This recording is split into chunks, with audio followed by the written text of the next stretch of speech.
I did do some American Truck Simulator not too far back.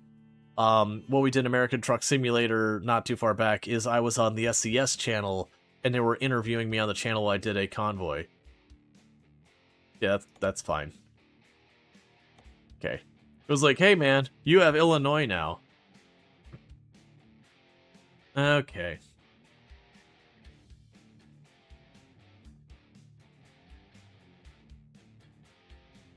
So we're just waiting here.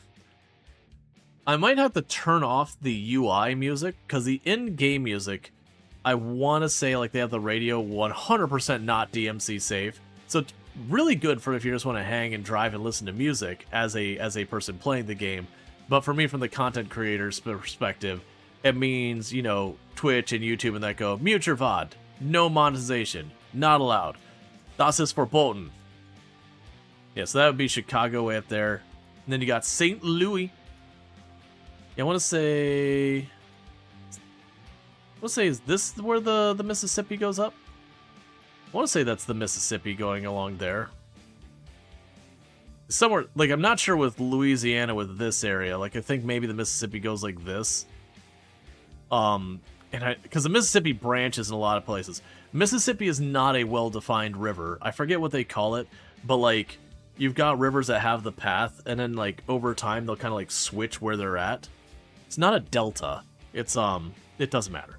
But, Mississippi has a lot of areas like that, where there's a number of different places it'll flow, given one year or another. So that's the reason why there's a lot of places they don't build right up against the Mississippi River, is because it is one of these ones. Yeah, it's a meandering river. Yeah, especially down in this area, down here. Well, I mean, it would be a floodplain around it, but yeah. Watch a video that says it's trying to switch farther west now, you think? Yeah. And it's just one of those things that, like, when you get up north farther, it's more reliable. But down here, they try not to build too close to the river without putting out, like, a bunch of levees and all that, because the river straight up moves. So you have to, like, build to deal with it. Alright, so they are going to make me put a pin somewhere on the map, because they're like, hey man, your map has changed, and therefore we need you to confirm where you want to be put. They'll do that anytime you have a major change in the world. We have an email. What? I guess it's just basically being like, hey man, because stuff going on here. So you can see I played this that literally I have one skill point shy of having everything unlocked. I forgot there's even loans in this game because I make good money playing this. Louisiana has nothing but levees? No, it's not that bad. It screws with state boundaries. Right, because that was the thing, is they made a lot of the state boundaries of where the Mississippi River was at that time. And then as it started moving around, it's like, okay, do we move it? Because the defined boundary is the river. Usually it's where the river was. Oh man, it's been so long. So we can get our jobs. So you have quick jobs. But the kind of the normal one is your freight market. That's where you use your own truck. And so what we could do here is you have all these. Usually what I'll do is I'll go for, like, price per distance. I'm honestly not too fussed by that. I'd rather just get something really close. Which is interesting. Yeah, so those are marking from, like, Arizona and all that. We're in Illinois.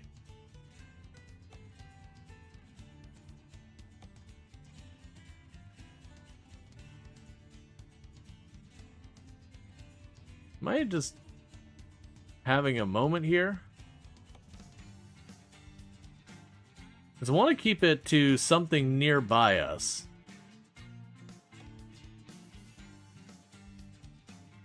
Or am I not remembering? Is Illinois not IL for its state tag? What the heck is LA?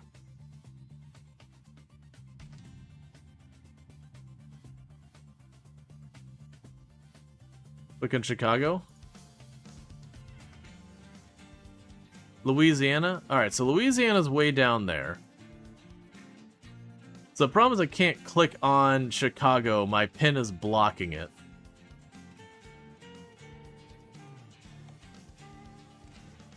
Let's try just quickly hopping out of the vehicle, like hopping out of the world map.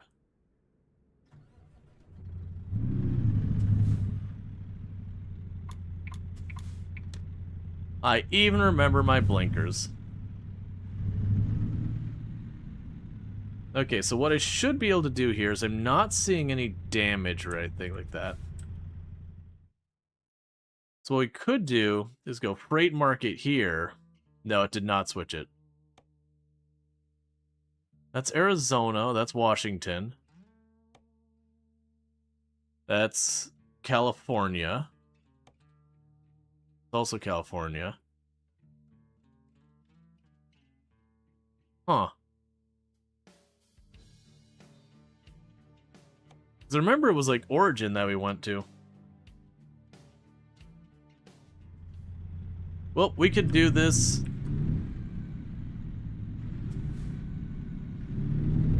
A different way then. We can just go to one of these areas over here and just look for work.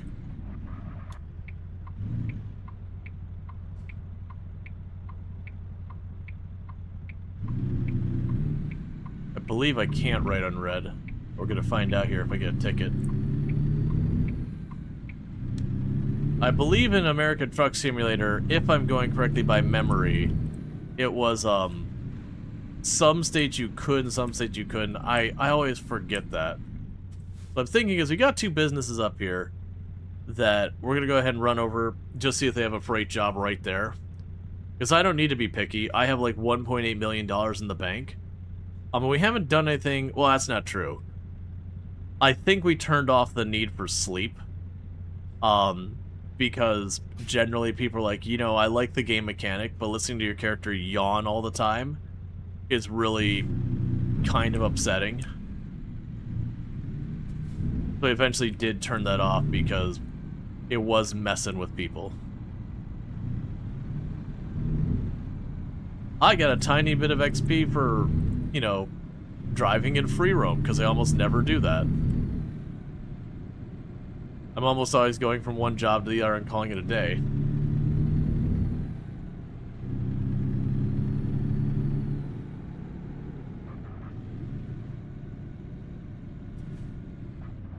Alright, where's my gas gauge?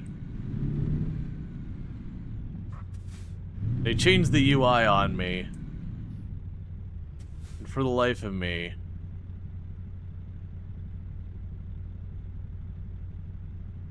I see the speedometer, I see the tech. Okay, so the gas are a little under half. It's just really hard. It's the top gauge on the right. It's just really hard to see it. But go ahead and we'll top off here. Get some gas.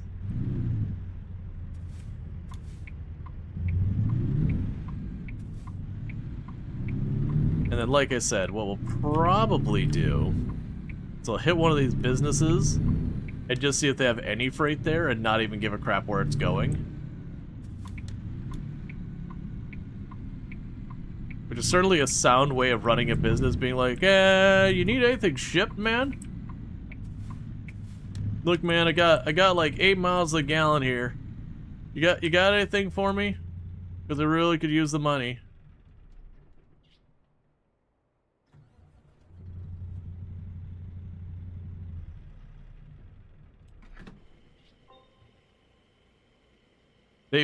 They've added like tutorial stuff and UI stuff that I'm seeing pop up. Diesel not get okay, well I mean, right. Between your fuels and all that. Because gas is just a short name for gasoline, but you can also use gas to refer to a lot of things beyond just gasoline. It's more short term for fuel than it is specifically for gasoline, even though that's its origin.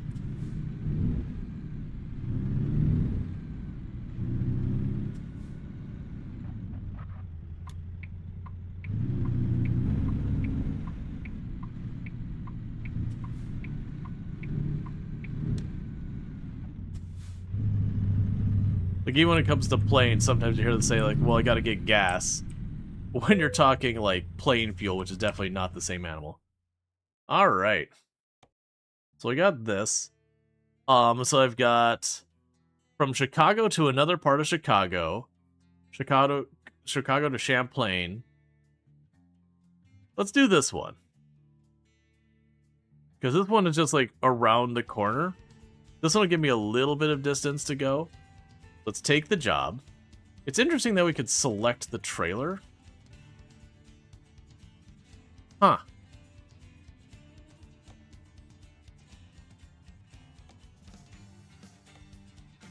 Interesting.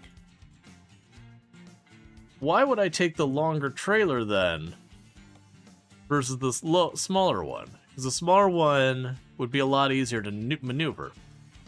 Hey, Beaten Buzzers, thank you so much for the raid. I really do appreciate the raid and all that stuff, and I hope you had yourself a good stream. Playing some RimWorld. I hope you had a good time with RimWorld and all that stuff. And I hope the colony was surviving, and if not, I hope you had a good time with it. Alright, so yeah, so we'll go ahead and take the Forage Harvester. I did. How are things here? It's good. We're just getting started checking out the new I was gonna say Illinois DLC for American Truck Simulator and all that. Speaking of which, before I forget, I was gonna do South of Midnight music. Stop. I was gonna do South of Midnight music to go with this, but that's gonna have a lot of the squeaky jazz. That's, you know, fun, all that. Let's just do the RimWorld soundtrack. It's an easy one. Alright, so there's our trailer.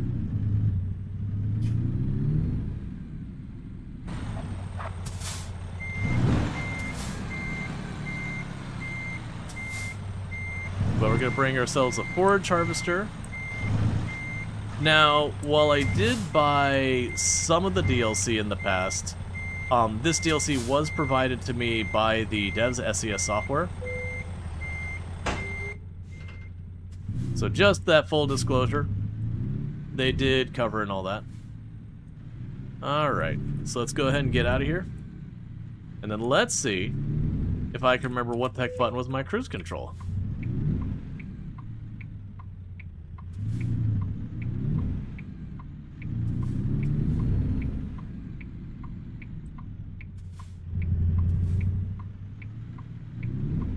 Alright.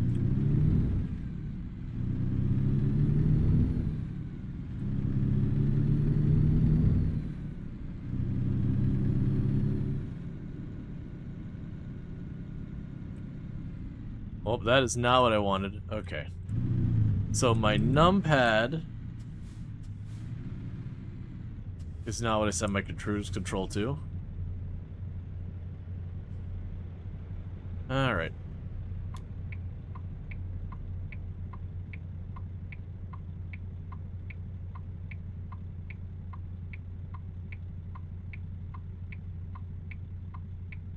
And I definitely could drive with completely ignoring all the laws at this stage. Because I've driven cautiously in this game for ages and made a boatload of money, I do have a pretty significant fleet of cars out there working for me at all times, giving me cash. So very, very genuinely, I could utterly ignore that. I should also say, check out Beaten Butters, absolutely fantastic content creator. Used to hang a lot through the Product Zomboid category, but doing RimWorld, I know people here like their RimWorld, which we have played plenty of RimWorld on the past in the channel ourselves.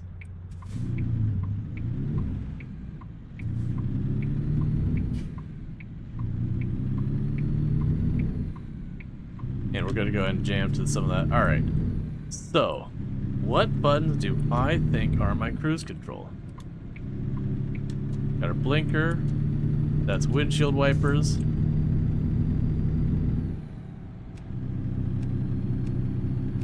That'd be our headlights and high beams.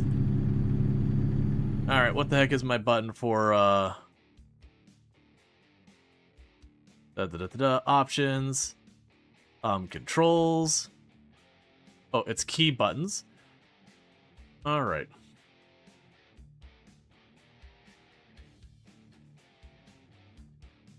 J. Then I have the cruise control up and down arrows. Alright.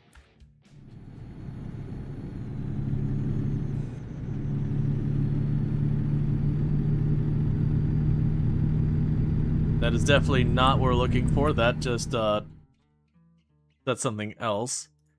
Alright, let's quickly go in there.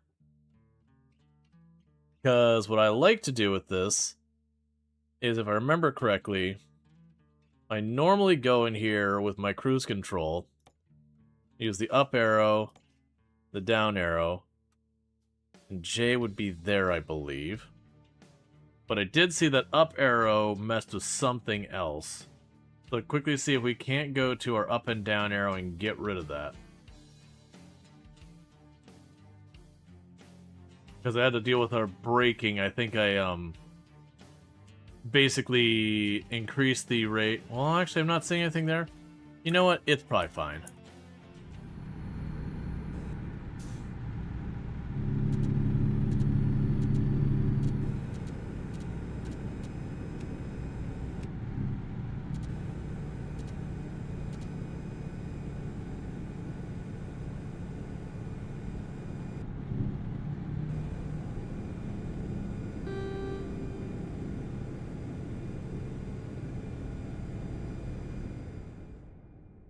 I'm for the life of me hitting all the buttons.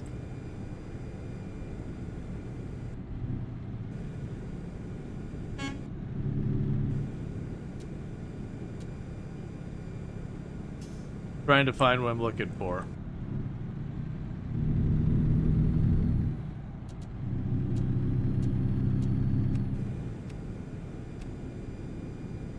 Alright, this is always a pain when you haven't played this game in a while. They reset your controls, and then you gotta remember what the heck anything was. Alright, so keybinds. We're going in here. So... let's pop in here real fast.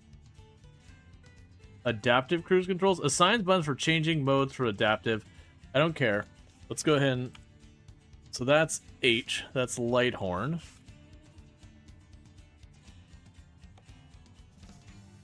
Okay, so that's my cruise control there. And then I have the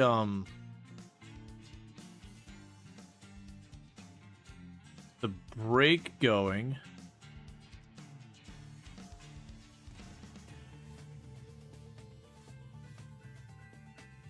Okay.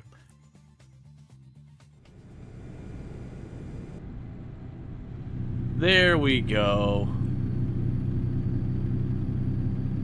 Because usually once I get going, I just turn on the cruise control and call it a day.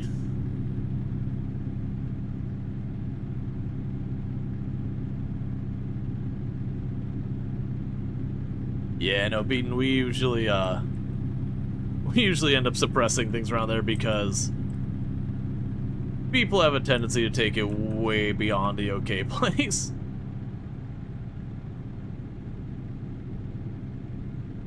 I'm doing pretty good, Ichi Tenma.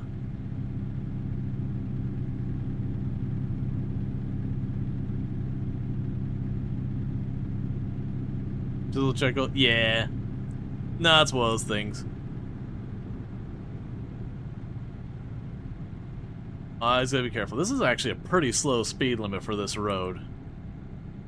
45 in this feels aggressively slow.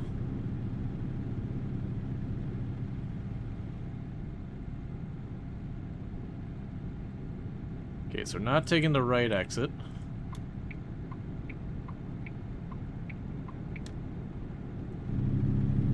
That's gonna go up to 55, which feels way better.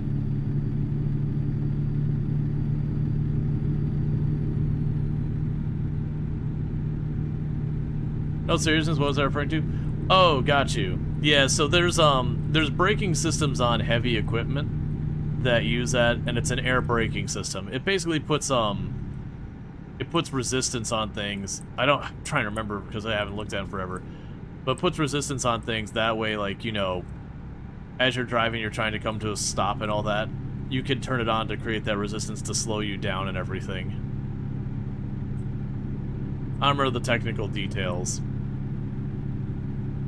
But it's usually a thing only on pretty heavy equipments, and then planes have their own equivalent. Do you know of the update basic Pokemon battles? Yeah, no, we did that. We did basically went on that update we played through a bunch of that Pokemon battle stuff. It's fun and interesting in the No Man's Sky one. I don't think it's the kind of thing you would sink a lot of time into, but it's kind of one of those things that when you're like, you know, I've been doing a lot of this mission or that mission, maybe I'll throw in a couple battles here and there. Unfortunately, in practice, I found it was like you'd use the item to tell you where to go find a battle, and there clearly was not many locations put in mind, because we would jump into a system, we'd use it, and it'd take us back to the same guy like 4 times in a row in some systems. Other systems, it'd be like, we'd hit this one and have us go a jump over, and hit that one and have us go a jump over. Not that there's anything wrong with it.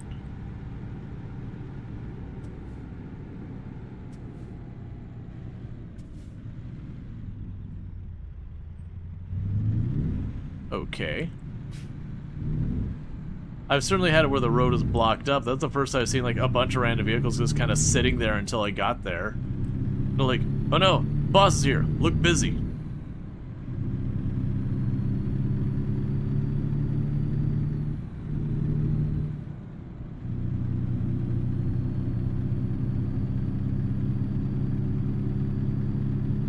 I get a little frame stutter.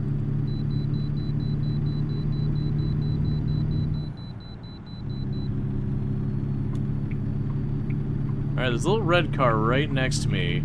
If you would not mind passing me, so please pass me. Don't slow down more.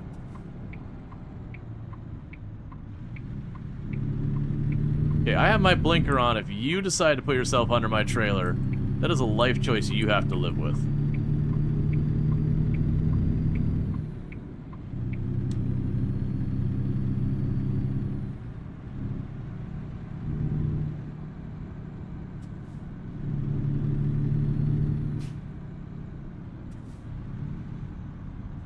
The scale's only on that side. That's okay. Sometimes you just drive over a curb or two.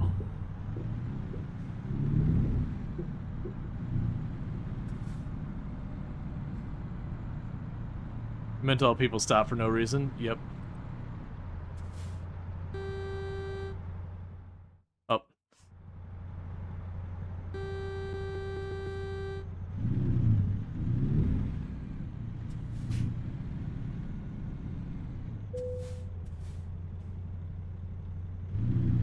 Okay, so we had to stop at the scales to get measured, make sure we're not smuggling anything or whatever.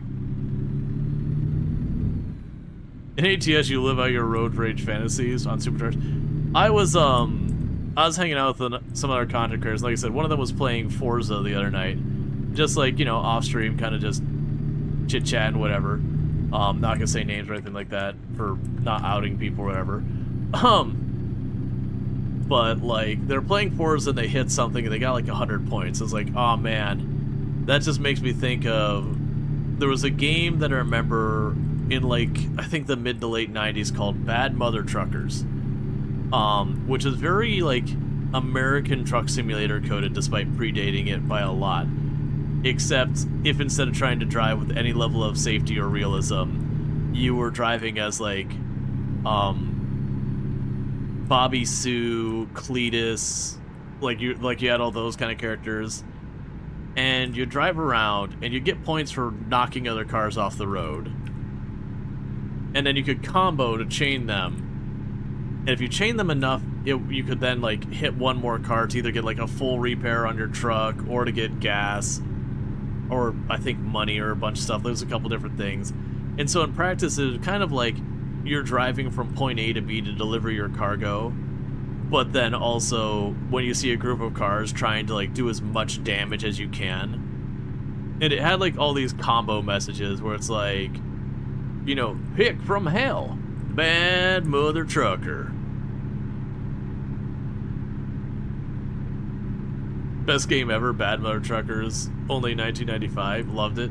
Yeah, like don't get me wrong, that game would look super dated. I did see that apparently they made a sequel, and it's available on Steam. No idea if it's any good, but like they actually have a story to the game. So like the first one is it's you and like, you know, you choose one of your characters, whether you're like Cletus or Bobby Sue. I don't remember the other two, but they all fit cliche tropes and all that. But your ma wants to retire, and so whoever can make the most money is going to, you know, take over the family business. So you're competing with your, you know, the others in the group, to basically make more money than them. Which I think literally you just play the game and you win eventually, but to gain ownership of the business. And apparently the story for the next one is that your ma's in prison for tax evasion, and so now you're trying to, like, basically make bail or something for her or whatever. Oh, I can go a little faster. But it is like, or I think it was like she's in prison for tax evasion, and it was something like 6 counts of reckless driving and for being a an overt stereotype or something like that, I think was the listed crimes. Because looking at this last night, it's the only reason I remember it. Man, you pull that thing up, you're like, oh, that is some 2D pixel graphic steering wheel on a 3D background game. Okay, we're definitely setting this game into a specific time frame. Because like you don't see a lot of that stuff. Big Mother Trucker? Oh, it was Big Mother Trucker. Both are on Steam now? Yeah. I was surprised to see that was like 2005 for the second one. Maybe that's when it got added to Steam. But it was just like looking at the graphics, I'm like, man, that doesn't look like a 2005 game. It looks like a 1995 game.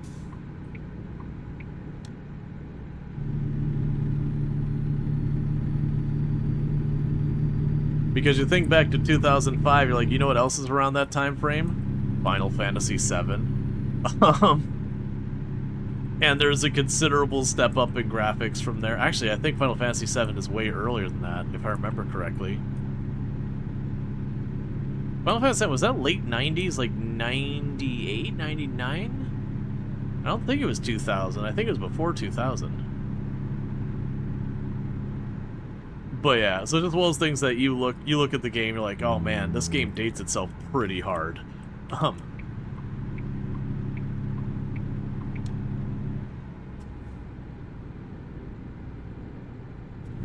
it was a fun game. Like I said, I don't think it's a game you go back to being like, oh man, it's time to nostalgia up here. It's definitely one of those ones you'd boot up the game now and be like, well, I remember the love for it, but also this is pretty rough.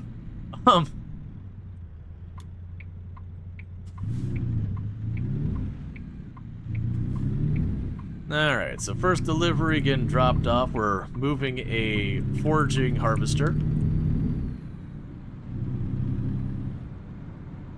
for the local farmers.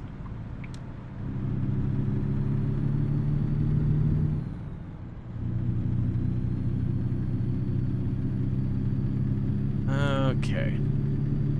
We got a nice kind of like forested area up here. Honestly, the trees like you're seeing here, other than those birch, this very much feels like parts of Florida. Just you'd have the occasional palm and whatever mixed in with this. A little bit more pine. But a lot of Florida looks like this with the green everywhere.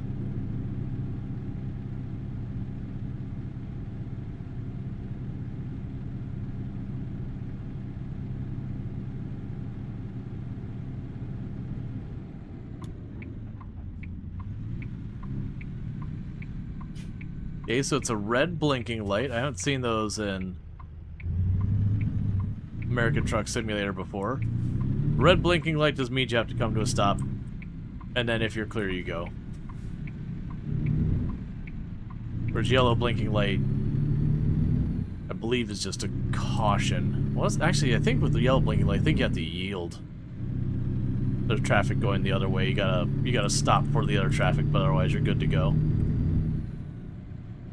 You don't really see those very often. Usually the only time you see a blinking light around here is like if the signal itself is having difficulty, it'll switch to red blinking lights to effectively make it a four-way stop.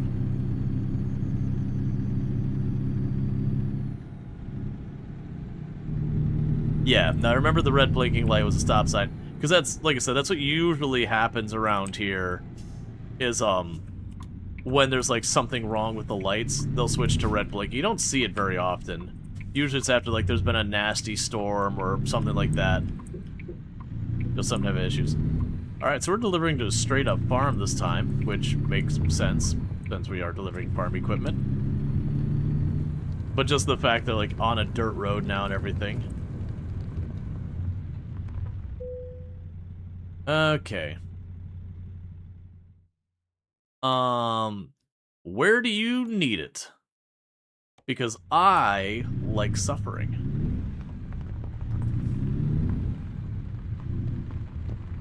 A green blinking light means something is catastrophically broken. Okay, so I see that's where part of this is. Is that the front of the truck or the back of the trailer, though? Looks like it's the back of the trailer. No. Ooh. Alright. You gonna suck. Let's take this around from the other way.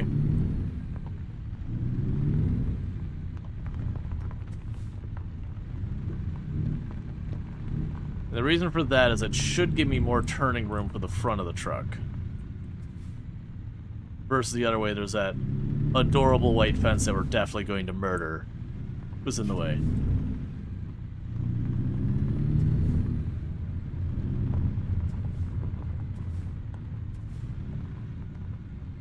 So one big problem is I do have the extended front with the sleeper cab and everything.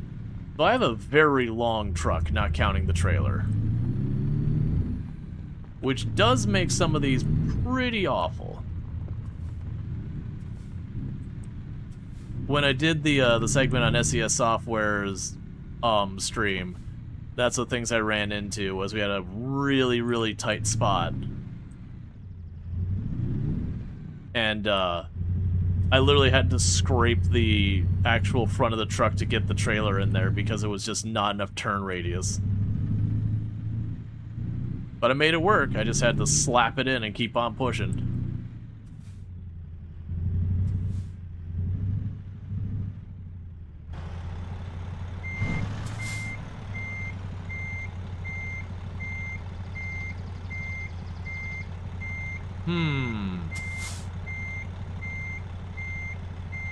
We're gonna have a little bit of a different strategy here.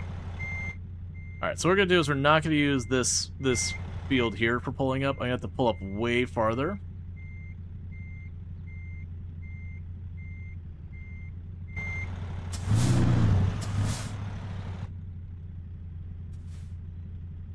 So what I want to do is get the corner of my trailer just a little bit of ahead of where it's supposed to go. Hi, wifey. I give you kisses. We all make life decision mistakes. It was a good decision. And now I need to be going the reverse the direction I want to go. Okay. Yeah, so you have to pull up farther than that.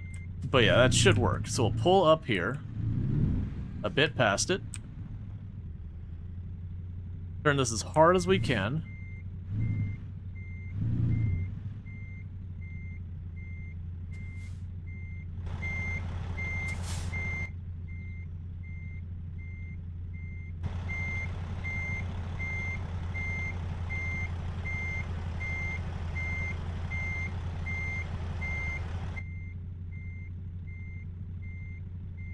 Not gonna be able to get around that fence quite there.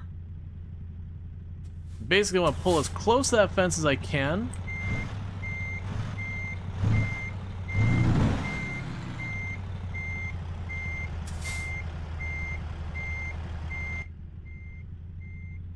And not be able to see at all what I'm doing. We're definitely missing, considering I'm seeing the spot right there.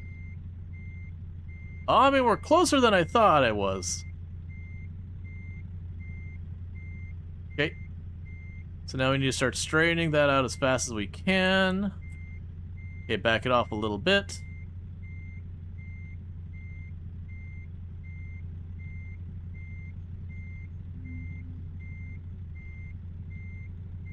We ever so slightly love tap the door.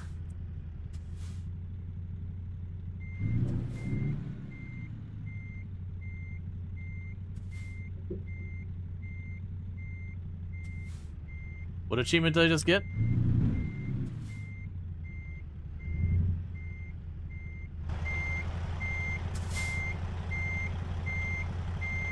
Oh.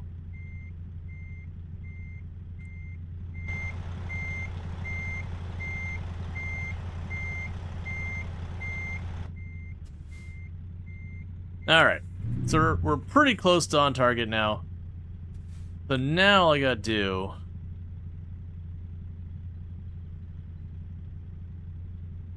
is line up that trailer.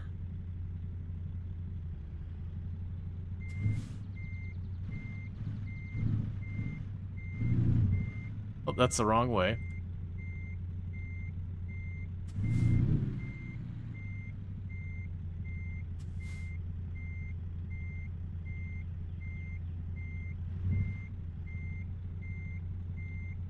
Okay, so I need to be closer to this side,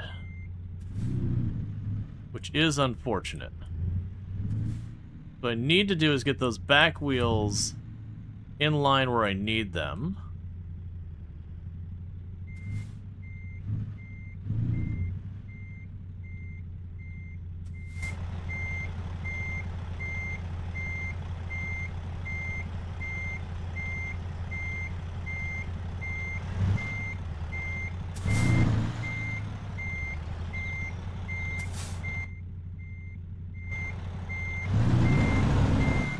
Alright.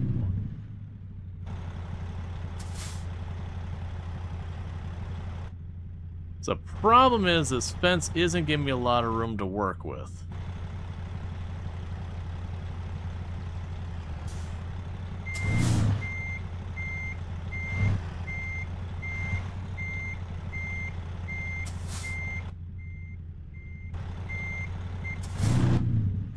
And every second time I've turned the wheel the wrong way.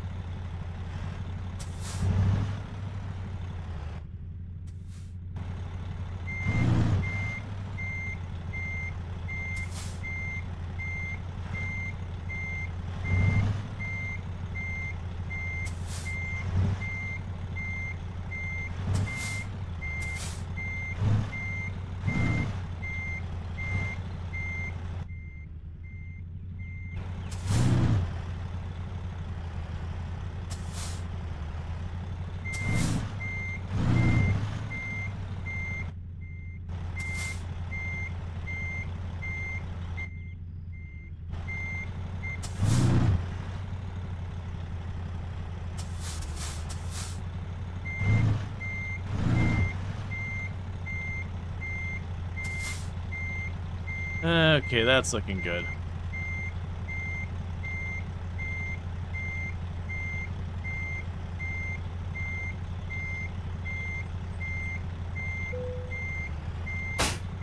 And done.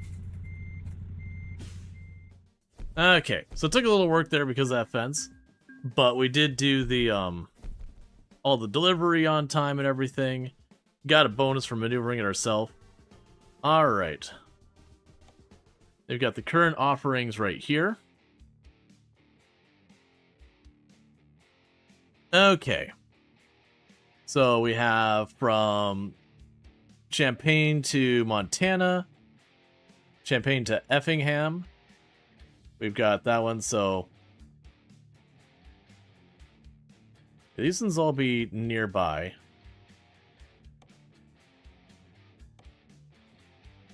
Ooh, that would be a journey. Maybe do one big delivery.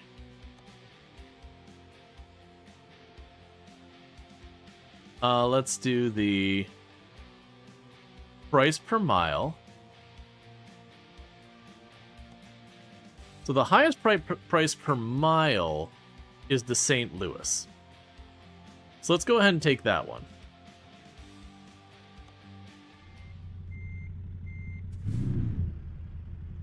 And the cargo is right there. And we still have about 80% of the gas tank left.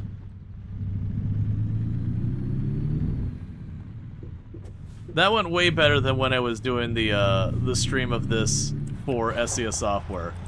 Because the one I was doing then, where that fence is, there wasn't that gap. It was like a set of cargo containers. And so it was those things. I just kind of got, and it is the path I was going into wasn't quite as wide as that barn. So what I ultimately did is I just kind of got the trailer roughly angled towards the spot, and then just slammed in the wall and kept pushing. Because that's just what had to happen to make it work.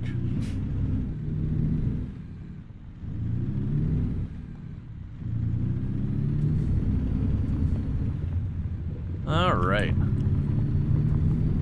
So we're now going to go to St. Louis on the eastern part, the part that's in Illinois as opposed to the part that's in Missouri.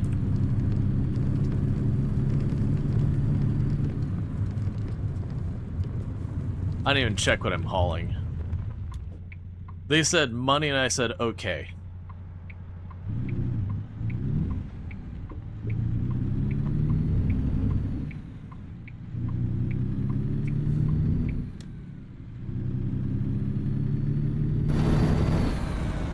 Yeah, I can't tell. It's just like a big box trailer.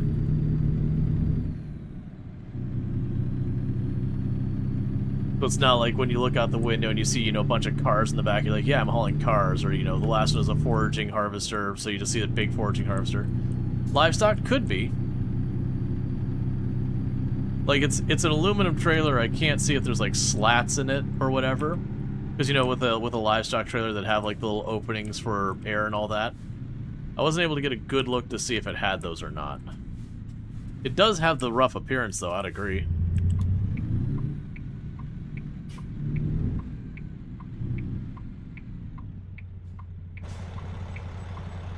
I think it might have the windows, so yeah, we might sell livestock.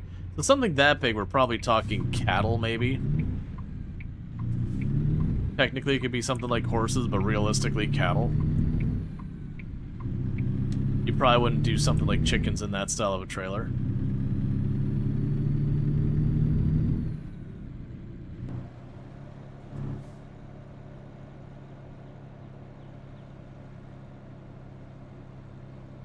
Best I can tell, that's moo cow.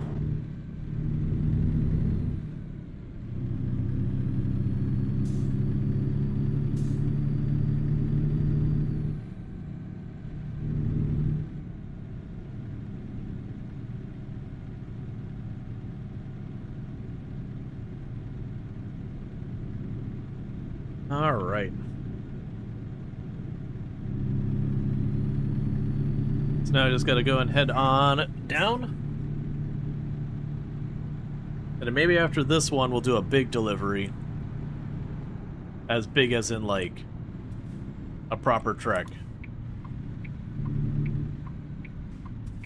Excuse you, sir. I have the right of way.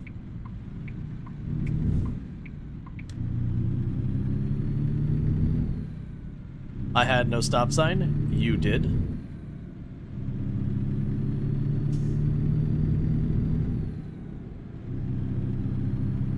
So the new truck, you were bummed that there was not much in the cab design. That's unfortunate. Legitimately, I set up this truck a very long time ago in the game because it's capable of doing whatever mission I want pretty well. And I've never changed my truck since then. All my spare money has primarily gone into buying more garages and just duplicating out more and more of this truck for drivers I hire. It's the reason why if I want, I can completely just disregard all of the traffic stuff in the game because I have enough drivers running around making money that I can be pretty over-the-top egregious as far as fines I get hit with and still be very profitable by the time. Like, me doing my own deliveries isn't meaningfully contributing to the money we're making.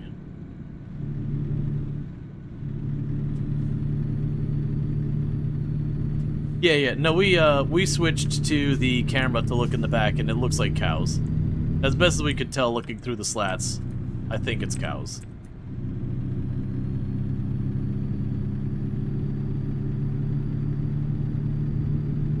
Like, they definitely had the animals in there and animated whatever.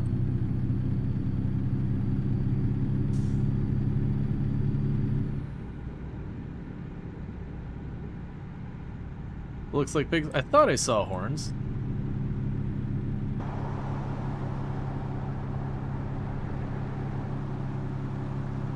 You might be right.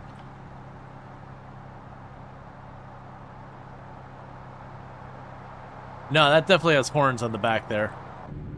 It could be that the ones in the front are a different type of livestock, but the ones in the back were definitely cows.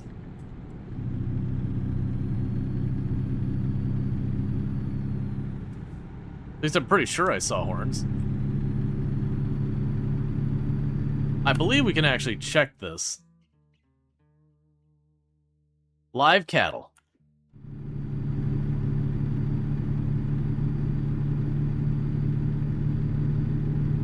The official thing on the delivery is live cattle.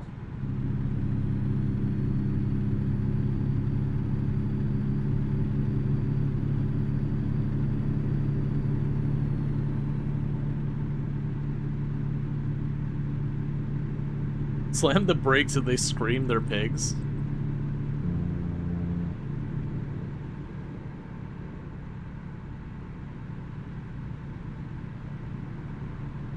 I always like wonder, you know, car accidents happen and all that, and with like transporting livestock, that's gotta complicate things.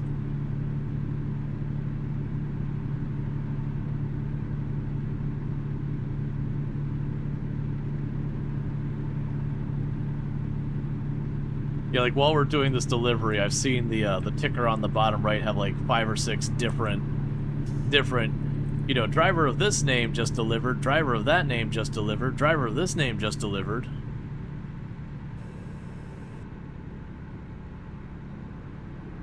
And so, like, individually, they're not that much. My favorite one is when we first got a bunch of drivers. Like, I'd set up a garage, I'd buy all the spots, put all the trucks into it, and then get all the drivers. And you'd see a couple of them go, and then you'd see the message, like, this driver couldn't find a job. I'm like, yeah, you're all kind of in the same spot, just fighting over the handful of jobs. But as time went on, that stopped happening because, you know, the map's gotten bigger. I haven't actually stopped and expanded my empire in a hot minute, because this used to be one of the games that, you know, when I wasn't streaming and you just wanted to kind of, you know, brain off, wind down, just kind of chill.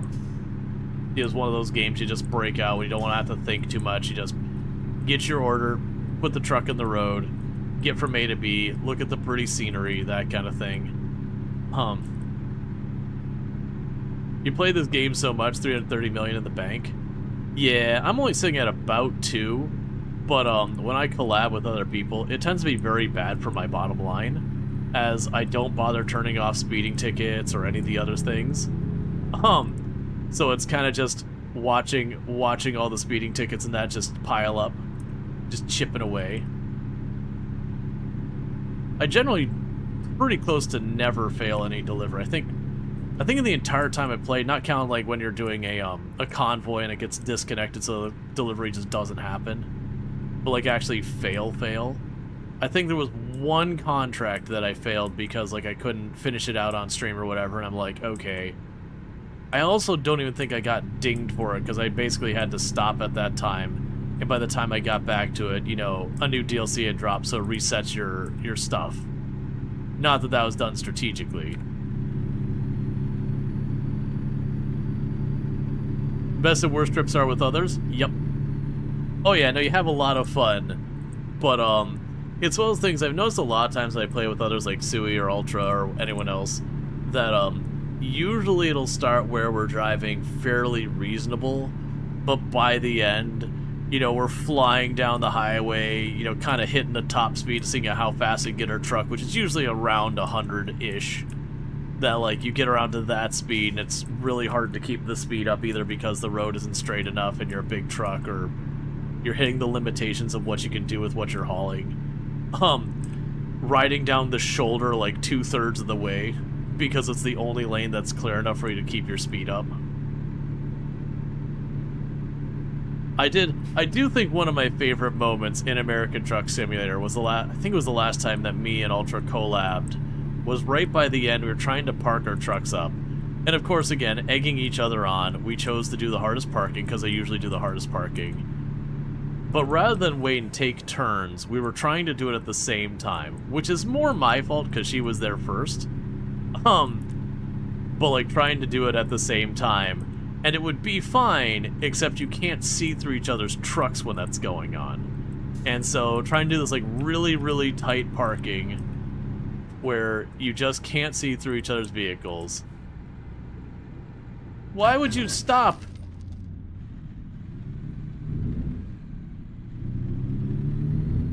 Good. At least I don't have to worry about calling emergency services. They're right there.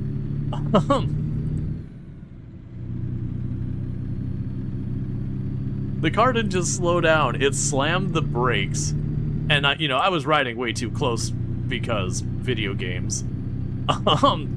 So yeah, I was holding the brakes and just, they were a suggestion. Hit and run? Yeah, it's fine. To be fair, why do you stop, like, just on the highway, just slam the brakes?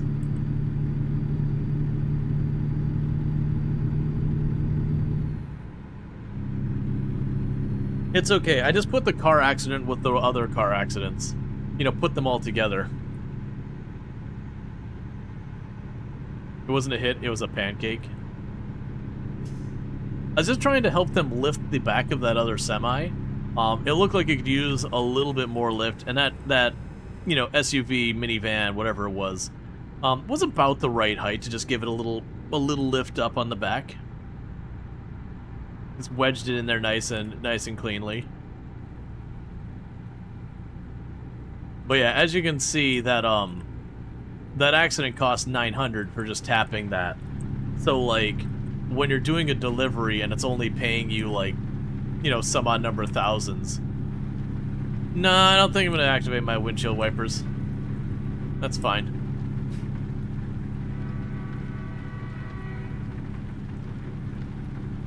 But, it's just kind of one of those things. Are you just gonna harass me about my windshield wipers till I do it? But yeah, so you can imagine, like, hitting one car on a trip isn't meaningful. Like, we're getting paid like $17,000 for this trip.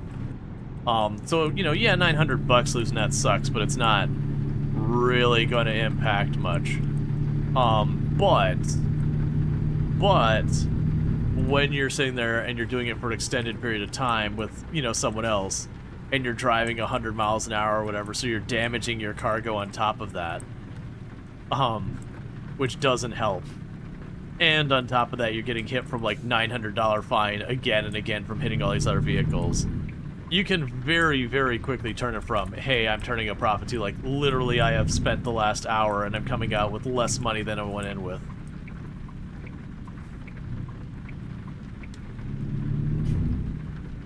Okay, we found the Peterbilt truck dealer.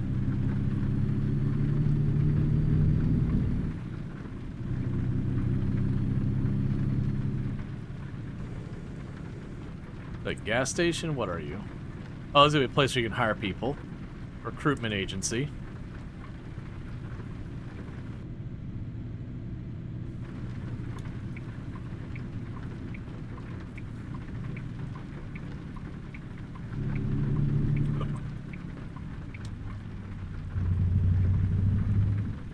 There's a security spot.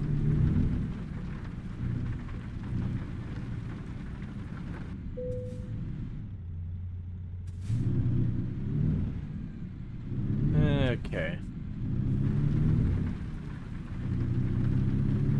And this looks like it's just a shipping depot, like you drop off the truck here. And whether it's being tossed in a train, well, I'd assume a train based on what's around here. It looks like you just drop this off, they load it up on a train, and then ship it out.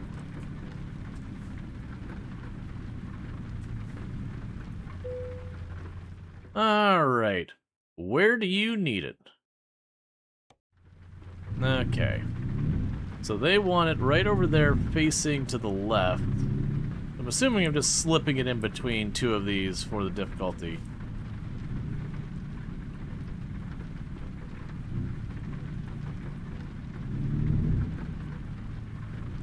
I see the challenge. I was about to be like, that's not going to be very hard. I see. You randomly left 2 concrete barricades in the middle of your parking lot because someone is what's referred to as an a-hole.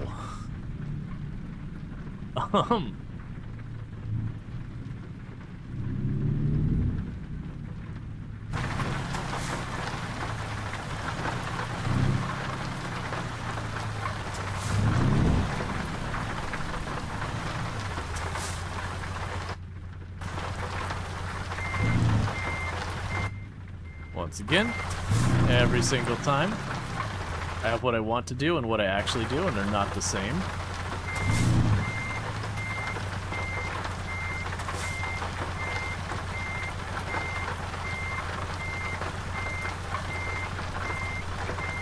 A little sharper. Sharper, sharper, sharper, sharper.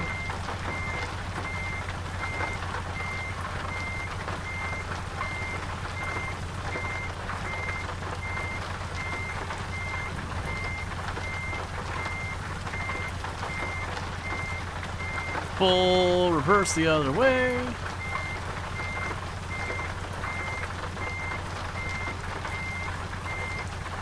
It's a little late on it, but I think we can recover it.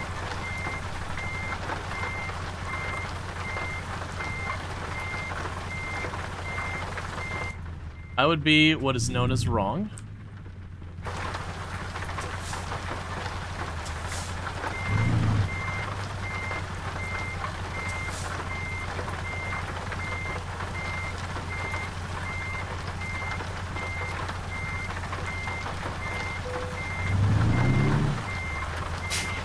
It's fine. It's just the wrong button. Okay. Cool.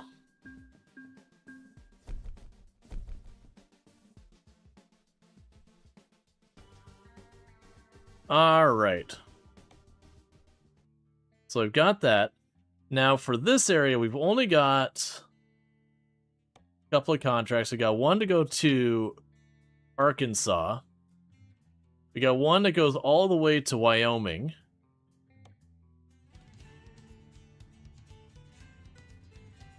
So the other thing we could potentially do...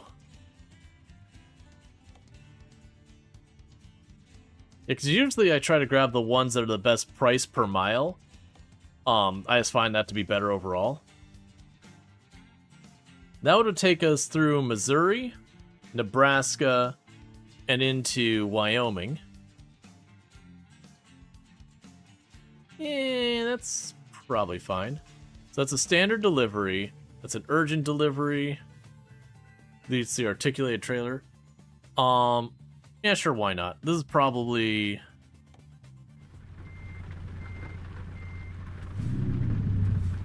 Okay. Alright, so literally I'm just grabbing the container right next to the one I dropped.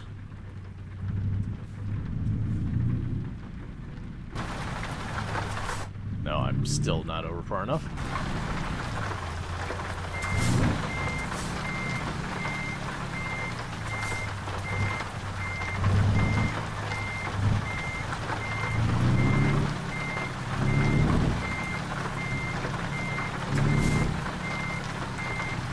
Looks like a refrigerated trailer.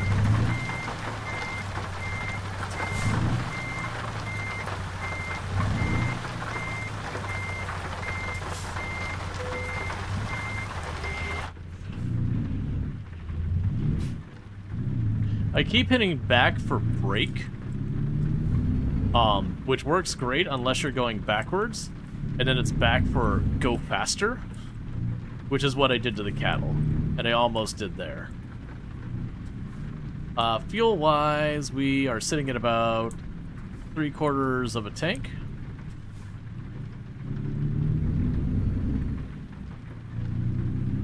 All right.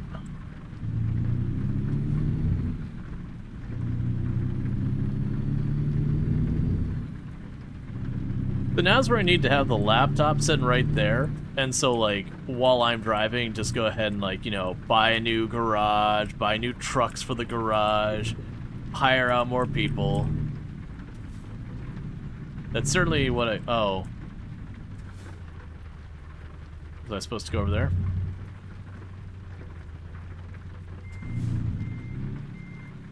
Oh, I forgot. There is a laptop back there. I forgot. I did, you know, change my paint job and decorate everything for SES Software's segment because very genuinely, I just hadn't bothered to do that in any meaningful capacity. Because most of the time I'm streaming, like, we're just doing the deliveries. To, like, look around, I've got, like, the map sitting down in the passenger seat. You know, I got, like, little bits of, like, farming equipment and sunglasses and junk on the dash. Got, like, the cup holders and everything down there. You're probably not gonna make it around that corner, are you? It's okay, we just pulled the gas hard enough, it'll sort itself out.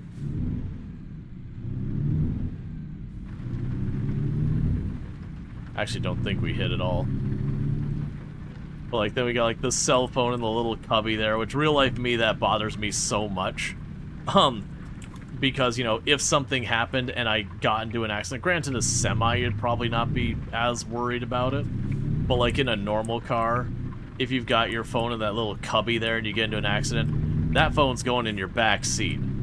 So if you're really badly hurt, now your phone's not really reachable. So that mildly upsets me, but you know, it's video game. We got a fire extinguisher down there I added. You know, gotta have your basic safety, have a fire extinguisher just in case. You look way in the back, we got our laptop, got a guitar, got an adorable little teddy bear. Gotta make sure you have a little teddy bear back there. You wouldn't want to sleep poorly.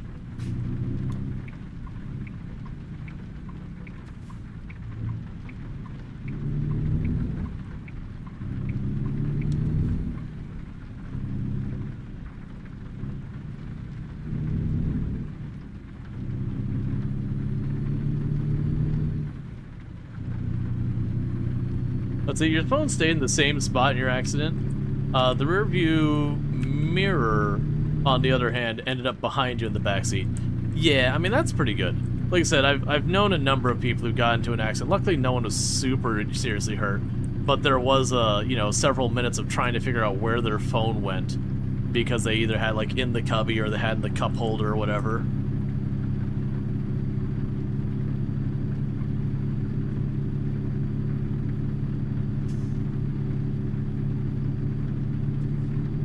You got 2 GPSs, that way you can sleep one eye at a time and not miss a turn. Exactly. I also like, no one brought it up while I was doing the stream. I mean, I'm actually not sure if they noticed it, because they were watching the other vehicle more. But, usually when I stream this, people like, why do you have 4 of the, I don't know what they're called, like the grommets, but like the, they have the thing where you can grab it, you can turn your steering wheel with one hand like that. They're like, why would you have 4 of those? Wouldn't you just bang your arms? I'm like, yeah.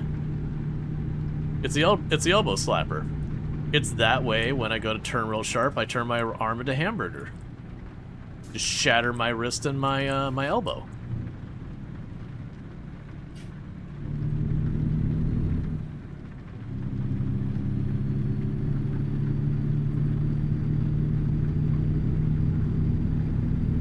Looks like there was actually a scenic spot over there. I should have grabbed it, but it's fine. It'll teach you to not turn real sharp. To be fair, a lot of times in a big truck, if you're turning real sharp, unless you're parking it, something's gone wrong. Like when you're parking it, obviously you gotta do what you gotta do, like swing the front around and all that. But just straight up driving down the highway and all that, you're probably doing at the most of the time like a 90-degree turn, and you usually are going to want to do that wide anyways. When you get into like little streets in town, those can get dodgy, where like the town's grown in ways that weren't predictable, so the streets end up being a little jacked up as they desperately try and just make it work.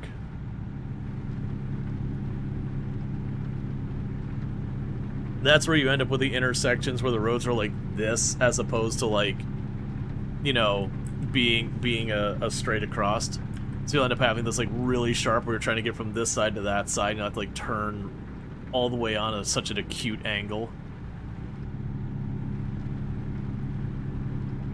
even the semis, like I don't see them run into a lot of problems because thankfully usually they're aware of those things. They just don't take that route. Usually the ones I see the problem is like the really oversized SUVs, like your H2 and your Armadas, and they try and do that turn and they just like go wide halfway into the other lanes because it's just way too tight of a turn for them.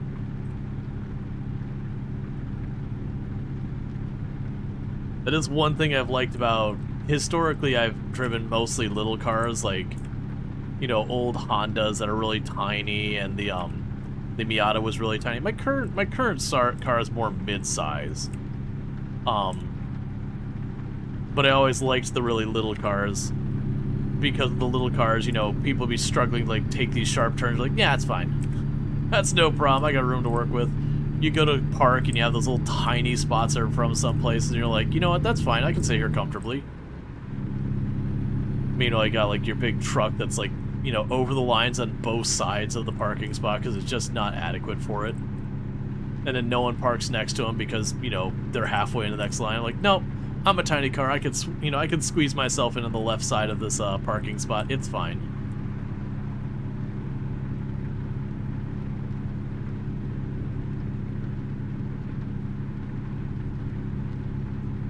Alright. I don't want to go for an inspection. Hey man, let's cut a deal. If I give you like 20 bucks, can we not do the inspection? No, it's not a bribe. I wanna, you know, like, I just wanna pay like a regular fee. And just not have to do this.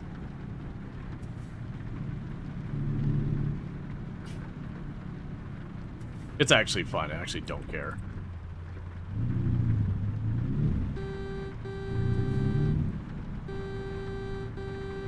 You just don't get that feeling of rage with a sad little electric horn.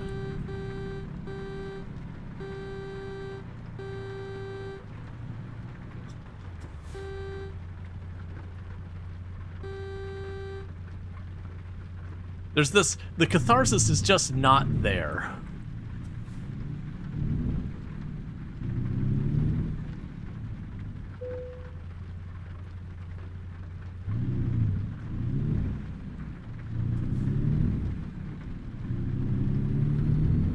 I had a buddy in high school, like towards the end of high school. I think he was driving a Thunderbird, but he replaced the horn that was in the car because it needed to be replaced. But what he replaced it with was a replica Model T horn, which was a lot of fun. So you'd see this Thunderbird driving around. He's here.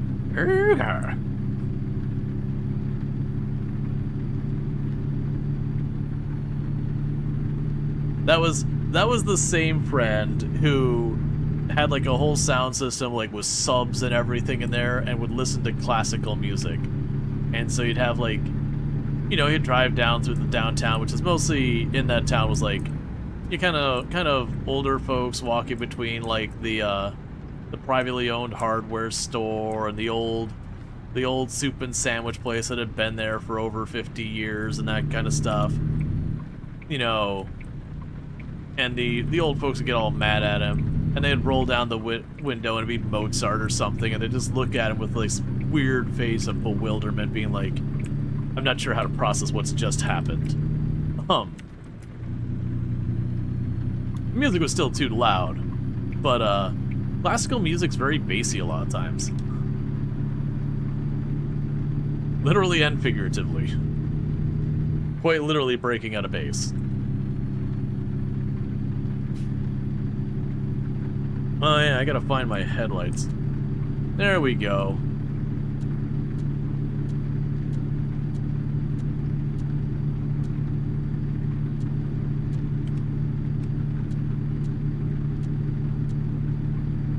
I'm turning something on and off. It's clicking. I had the high beam symbol and I hit it again because I was like, oh, I'll turn off the high beams. And now...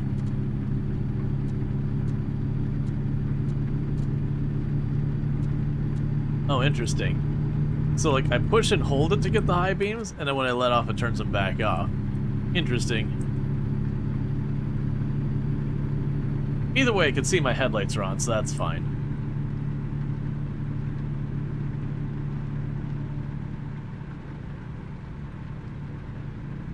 It's alright, chat. We just have 18.8 hours until we arrive at our destination in 1,062 miles.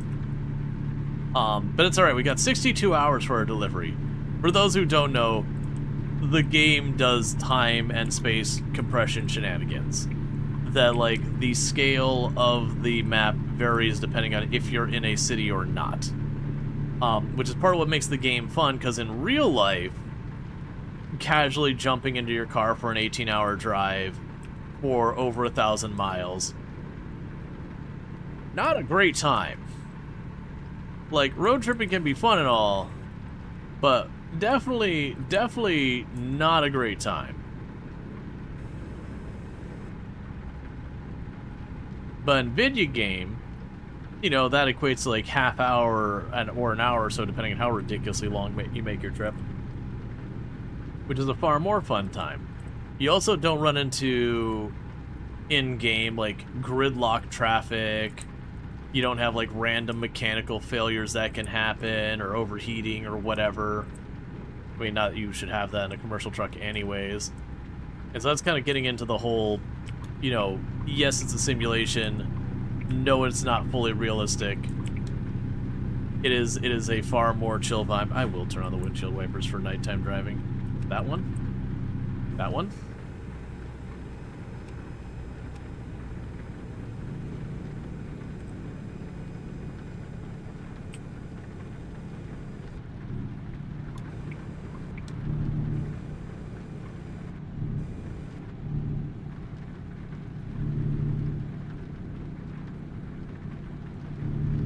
Actually, I turned on my air brakes and it was like, you can't cruise control with your air brakes on, silly goose. And I had to figure out what button it was to turn them back off.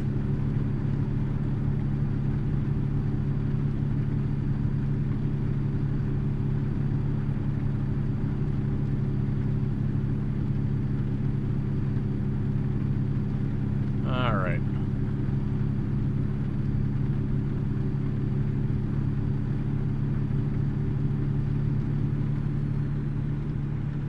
I would definitely say, like, driving in the rain, like, just the sounds is very much something you could, like, lull yourself to sleep with. Like, it is one of those things, like a light rain, you can definitely get yourself into a sense of complacency. Even though it is technically more dangerous than it would otherwise, because, you know, you got the oil on the road getting pulled up by the rain, especially early in the rain. That can get real dodgy, where you can get a lot of hydroplaning and all that kind of stuff. Considering you listen to rain to fall asleep, yes it is. Yeah, no, it's just kind of like, it's not only the rain sound, that's certainly an aspect of it, but hearing it like hit the windshield wiper and all that, and just having not when it's revving, but like having the very low engine noise, like just kind of idling almost. It's definitely one of those things that you really can just be very much zoned out. Is there a guy who makes videos that has a realistic setup, like 5 screens, some kind of cabin mod, and realistic lighting in the game? Yeah, no, I definitely am someone who ends up not really caring about that, because usually to do that you end up having to dedicate so much hardware to just getting things to run smoothly, and whatnot. There's usually all sorts of weird edge cases, and that's cool for people who, like, that's what they do. But realistically, you put all that time into getting that setup nice, but none of that will translate to whatever your next game is. You have to repeat the whole process, and I cannot be messed with that. I'm definitely like, you know what I want to do in my game time? I want to play my game. That's like when it's playing like Kerbal Space Program, a bunch of people's like, oh no, you got to get all the graphics to make the graphics look way better and more realistic. It's like, no, I don't. It's fine. Oh no, you know, Farm Sim, there's these graphic packs you can do to make the whole thing way more realistic. It's like, nah, don't care. Like, this isn't a game I play because, like, I'm super into trucking or anything. This is it's just a fun, relaxing time. Chill vibes. Whether it's trucking or something else, I'm pretty indifferent. That's interesting. My high beams are turning on and off based on how far ahead the next vehicle is.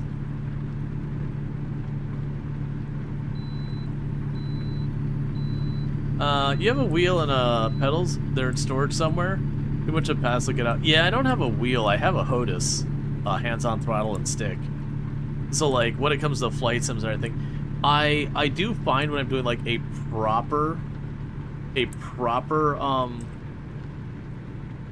like, flight sim or whatever, I definitely want to use those. When I'm doing something like No Man's Sky or whatever, like I'm not going to bother breaking out the HOTUS.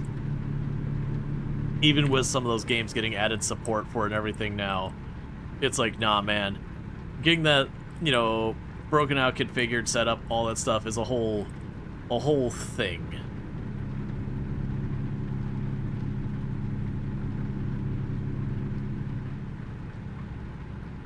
It looks like I'm going to be taking the rightmost lane.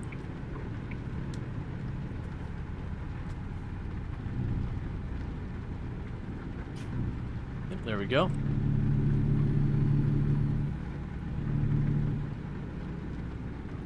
Yeah, that's the kind of thing. Like, for me, the most I got of the HOTUS was when I was playing Elite Dangerous, because I played that for a long time, and very heavily. It's still one of my most played games of all time. And yeah, you know, like, it took me a while to get it set up all the way I wanted it to.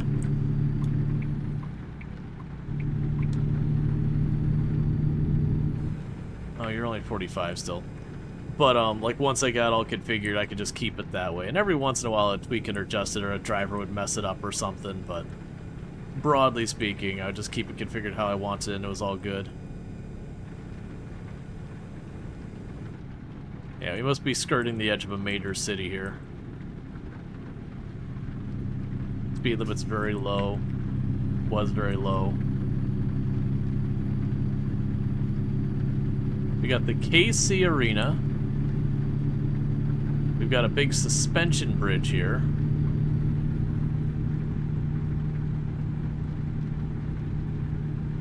So I'm guessing Kansas City?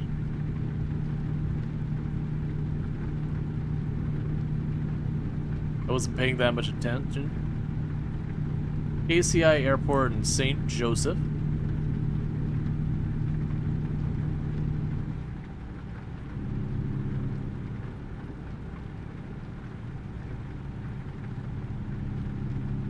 Desmonas.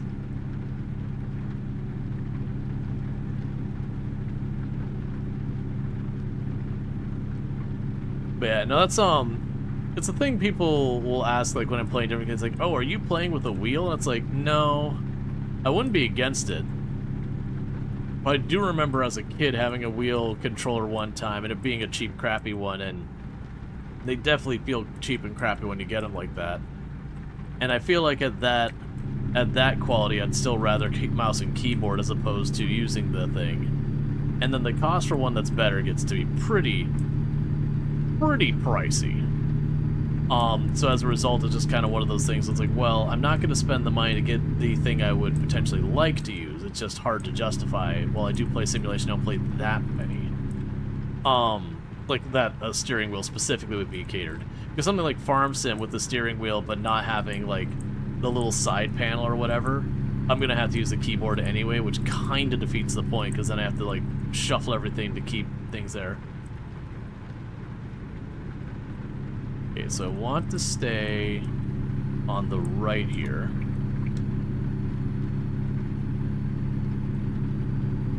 Where are we driving to? I think Wyoming, if I remember correctly. That we are going from Illinois to Wyoming. And it looks like we are...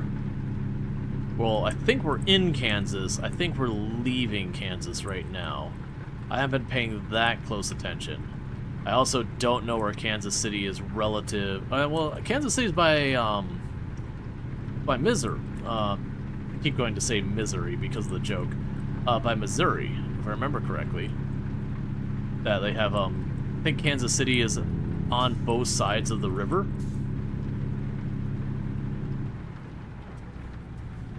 I saw you hit your brakes. I was ready this time, not gonna fool me twice.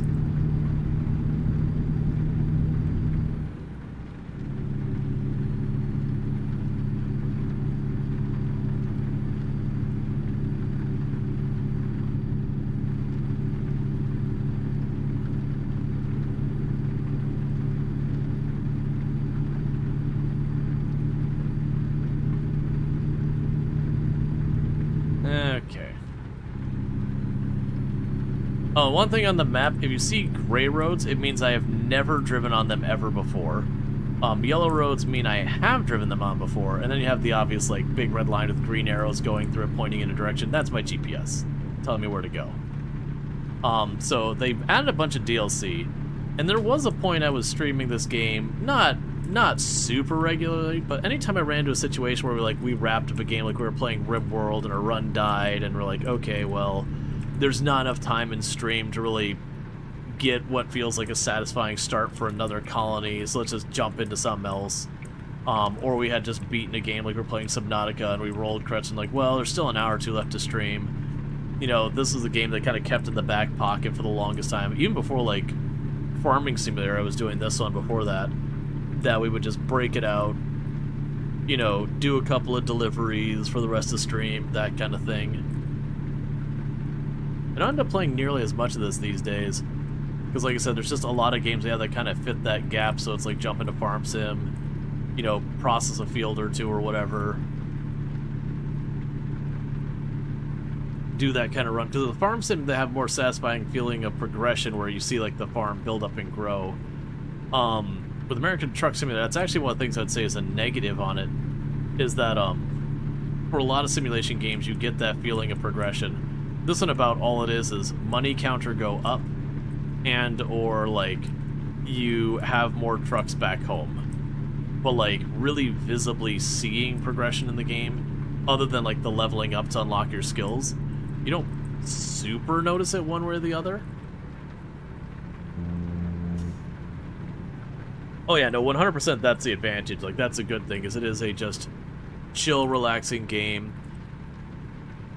We've talked about, like, there's some days you get done with your work day and you're like good to go, you're on the weekend, whatever it is, you're ready for a challenge, you break out your Dark Souls, your RimWorld, whatever, put on some brutally hard settings, you know, just to struggle through it.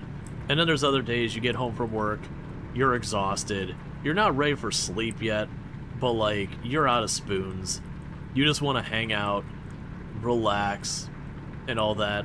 And that's where games like this come in, that they're perfect for like, hey, you know what, we're not going to be working out any brain cells at all today, we're just going to vibe, have a relaxing ride time, do your thing.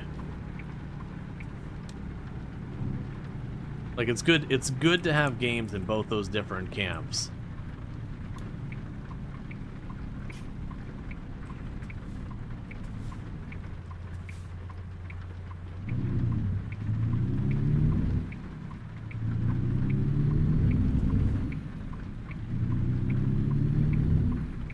So you're gonna buy Horizon 6 for the relaxing drive and customization / races, but wholly $100 base price. By the time they scalp you for money, it's gonna be like $1,000 a game. I have no idea. Like I said, I literally just the other day saw one of the friends of the channel playing some Forza. Like, I was hanging out for that, and I hadn't watched anyone play Forza before, so like I was under the impression going into it that Forza was like F1 racing, which is not what it is, not even close. The driving part is about the only part that is correct there. But watching is like, oh wow, this is like a way different game than what I thought it was. Like, you're just driving around doing a whole mess of different things inside the city, which is cool. Like, they were doing aggressive delivery of food. And it looks slick, but yeah, no, it's definitely, I looked at the $70 price tag and it's like, alright, hold up, wait a second. Like, this game looks cool, but at that price tag, that's a hard sell for me. Like, not that it's not worth it or anything, I wouldn't argue that, but with how many games are out there, there's a lot of other games I'm like, you know, I'd probably get more enjoyment out of this other game, and it's only $30. So I'm gonna go do that instead. That's if I was looking for extra games, which I'm not, because of how many have been releasing recently. I don't need to.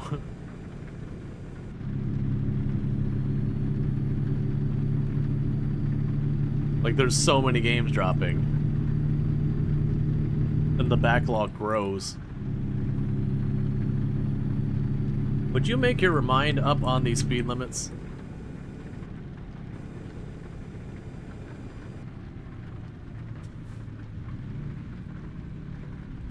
Okay, so I have been across the road ahead. So I haven't gone the way I'm going now, which we are heading... I thought I had a compass on here somewhere. Literally all of these things, and not one of them has a north, south, east, west. I thought I had one of like the ball compass things, where it's like the floating ball. I guess not. Well, we're heading whatever direction we're heading, which is perpendicular to the way we previously headed. Now they got like little player house and stuff, which seems fun side thing, but you better not be asking me for the deluxe edition when it's $100 for the base. Yeah. Yeah. I can't speak for Forza and all that, because like I said, I don't own it. I haven't actually played it. It looks good. Like for like just purely on the observation side, not talking money or anything. It looks good. You see they have British Columbia in ATS? You're curious about that one? I believe, unless I'm wrong, I think that's still coming soon. I could be wrong. I didn't believe that was out yet. I know they talked about it is coming. I just don't know if it actually arrived. I was under the impression it'd be the update after this one. Yeah, no, I could be wrong. But they got that, and then the other thing they're working on is they're adding a new game mode called Road Trip. That where right now you just do deliveries with like your big trucks, and that's kind of the game. Road Trip will make it so you have like a lot of other types of missions you'll do. So you could like, instead of delivering big things, you might be a parcel delivery. So you might have a much smaller vehicle. You just kind of chuck a box in the passenger seat and start trekking. You'll have like your station wagon or your little transport van or whatever. So you're definitely changing it so it's not just, you know, your big rig trucks and all that. I'm really looking forward to that one, because to me a big part of the magic of this isn't even doing the trucking side of it, like so far as using your trucks or whatever. It's just driving around the world and seeing that relaxing kind of you know, all that kind of stuff. So the idea about being like a little UPS van and zipping across the country to do like some kind of delivery kind of has that appeal.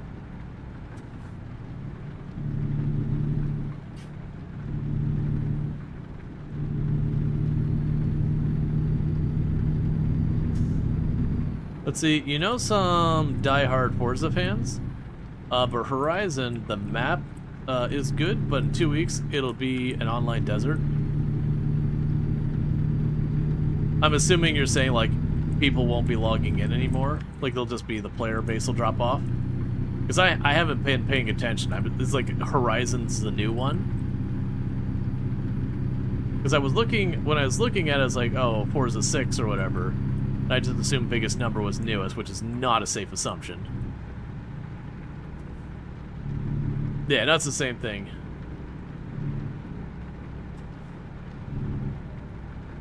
Yeah, Horizon, an arcade game.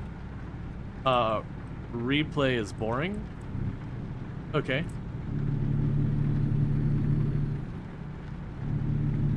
You get tired of slamming into trees? Okay, I mean, I don't know. I sure know playing something like GTA slammed into plenty of things, and that was fine. But GTA also is, it's got, you know, a decent car simulation to it, but not great. GTA in a lot of ways, like a lot of its mechanics only work, you know, decent to good, but not great. I still remember when they started like leaning more into like the shooting side of things in GTA, which was never something it did well. It was the one with Nico in it as your main character. And remember, why would you do that? I had the right of way, and you practically tossed yourself under my stuff.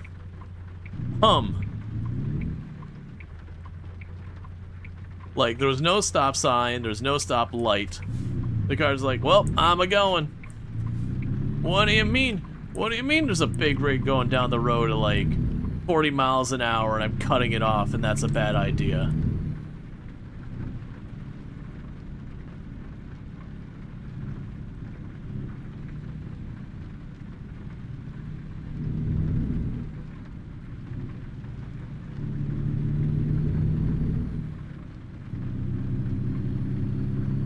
The downside is that actually did a decent amount of damage to my truck.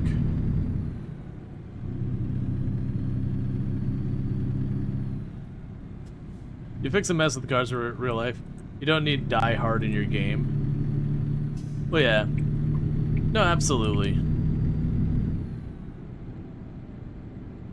That's when we have the conversations about, like, you know, why would farmers play farm sim? And it's like, well, yeah, like it skips all the hard, sweaty, unpleasant, those kind of parts of farming, and you just kind of chill and watch the progress. And there's a catharsis there because, you know, in a lot of jobs you put in all the work and the feeling of progress is very, very slow, if at all. There's a lot of jobs that you work them and then just it feels like you're just repeating the same thing over and over again. There's no real visible progress. But with stuff like Farm Sim, it's very, very, very easy to see, like, hey, that's a whole extra field we just added onto our property and all that. Hey, Infinity Simplex, thanks so much for the 380 stream streak. I do appreciate it. But I can imagine it's the same type of thing when it comes, like, messing with cars, like, you know, actually sitting there and doing, like, real mechanic work where you do a lot of, like, pain in the butt work. You know, you're getting your hands all grimy, things get stuck and frozen, so you gotta, like, spray them and let them soak. Meanwhile, you're working on this other thing. You look at this, and there's a damaged part that you hadn't anticipated, so now there's a whole thing of, like, going over and putting it in order for the part because you just don't have this random piece on hand, because why would you? Okay, so I think I need this right lane. No. That stripe is not quite where I'd... Yeah, that's fine.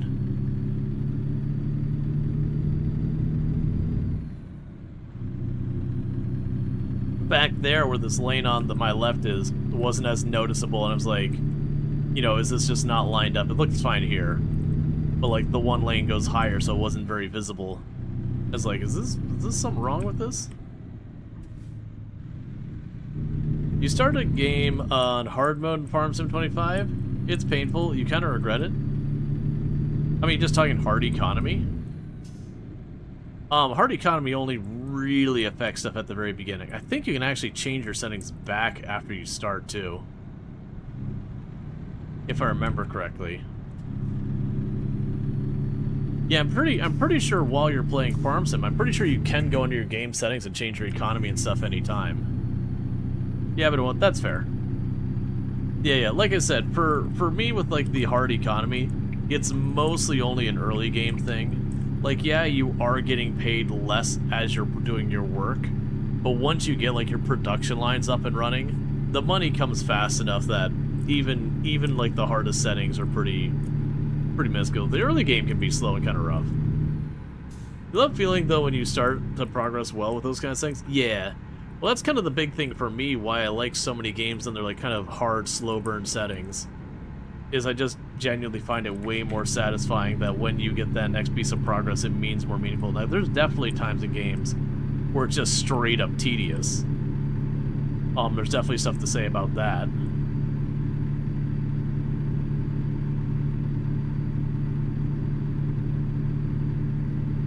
And that is a tricky balance to strike between, okay, is this hard but progress feels meaningful, or is like, am I just doing a slog here and occasionally I get progress?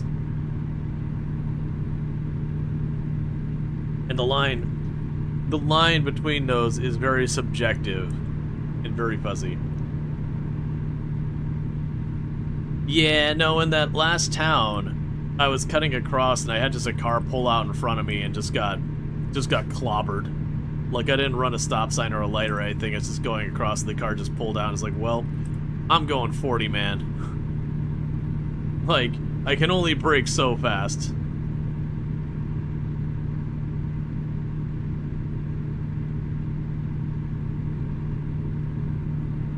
Yes, we're only at 14% damage, but yeah, that was a solid hit.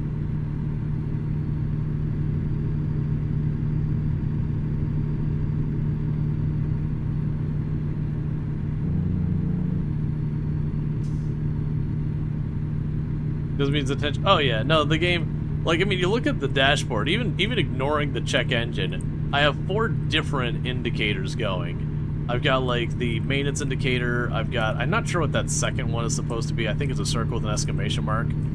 I would assume that'd be like a tire thing. We've got, like, a check engine light. I'm not sure what that, you know, the 4th one on the right there is, because I can't see it well enough to make it out. Like, it's just kind of fuzzy and small. Then we got the big red check engine indicator in the middle. You know, our truck's a little unhappy. It's not stalling out yet, so it can't be that bad.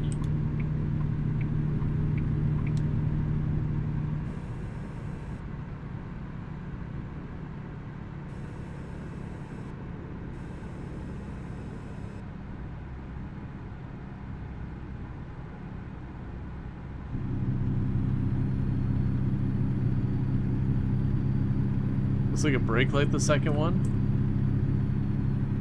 Like ABS fault? Maybe. Don't know. The point is, my truck's a little sad because a car decided to drive itself underneath it.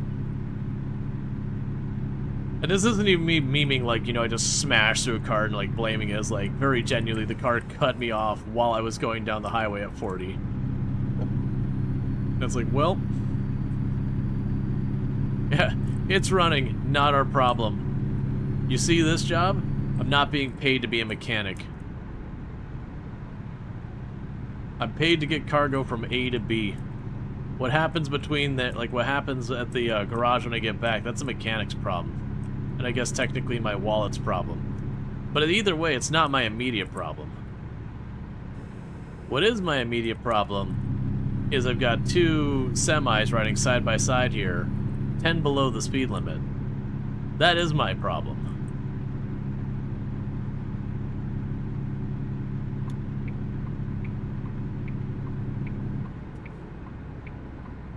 You're gonna block me anyways.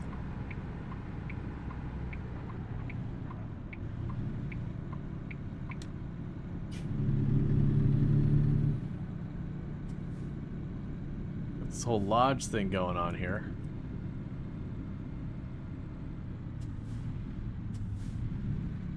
Okay, it's over there. There's like a cinematic point or whatever here.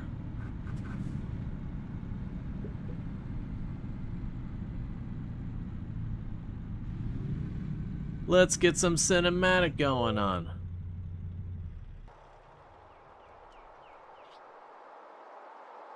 I'm sure that's famous, but I have no idea what I'm looking at. It's got like a horse, maybe a Pegasus, because it looks like there's wings behind it. The Archway.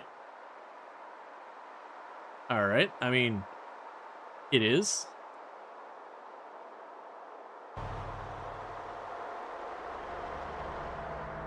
So, I just need someone from the middle of absolutely nowhere to let me know what the Archway is. I'm teasing. I think we're on the far side of Kansas, maybe? A hot air balloon labeled love. Maybe Missouri? A pair of buffalo randomly.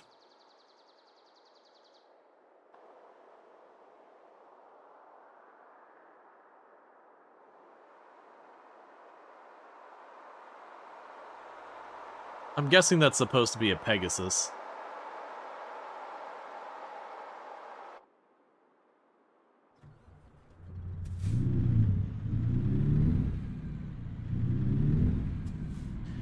Well, it's time to leave the Archway. I'm assuming whichever state we're in. I'm guessing Missouri? Whatever state we're in, I'm guessing that is like a landmark.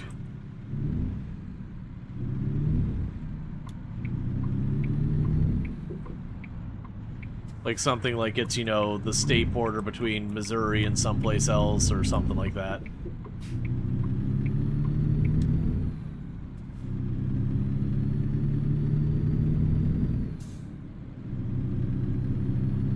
To me, it looks like a tourist trap. But also, it could be like, oh, this is the historic location where, you know, this important event happened or started from. Like, there could be like important history to it or whatever. But me not having that knowledge, it straight up looks like a tourist trap. Just some random place off the side of the highway. I mean, technically over the top of the highway, that you'd go in and it'd have some like old knickknacks, maybe a couple things of historic significance, and otherwise be completely an early thing. It's a rest area restaurant? Huh. And it's famous enough to specifically go out of her way to put it in the game?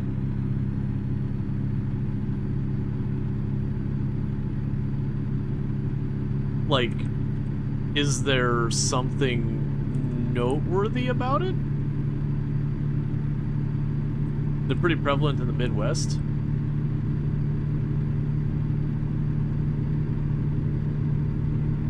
Must be famous for truckers. The arch over the Mississippi is in St. Louis. Well, that was an archway over the road, and it was a rest area. You're not wrong.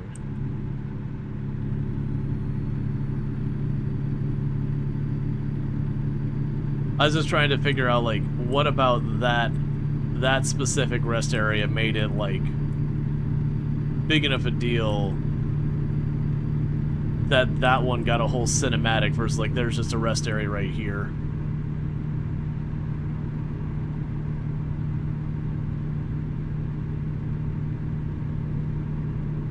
But yeah, no, I'm aware that that's how rest areas are done in a lot of places. Like, that part I acknowledge. But, like, a random rest area getting a whole in-game cinematic, that's what's got me confused.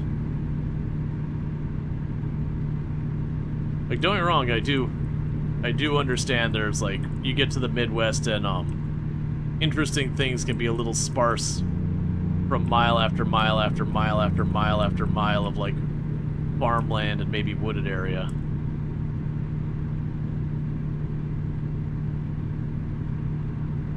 But just some random rest stop. Again, different if it's got historic value going on or something important happened there, like... Okay, I can bypass it, thank you.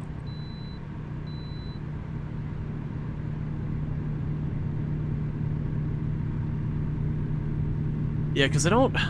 So we left St. Louis a while ago, I'm pretty sure. So we're definitely way away from St. Louis, so it's not that. There's also... I didn't see any river nearby, so I don't think it's anything to do with the Mississippi here. It was called Archway. It was like its actual name was The Archway. We're by the North Plateau. And signs I can't really read.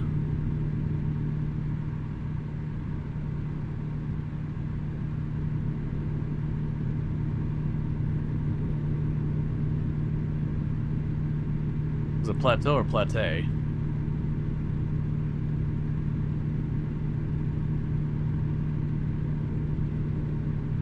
And McCook. So Archway near McCook. I assume it would be southeast of McCook.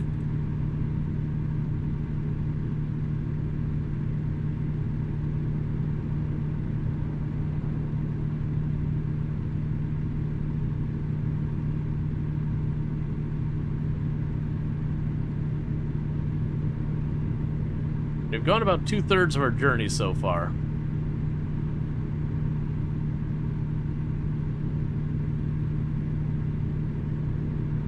And I figure once we do this delivery, we'll probably switch over to our next game. Like I said, I'm thinking Space Haven is what's coming to mind. Is continuing our run in Space Haven is what I'm currently thinking.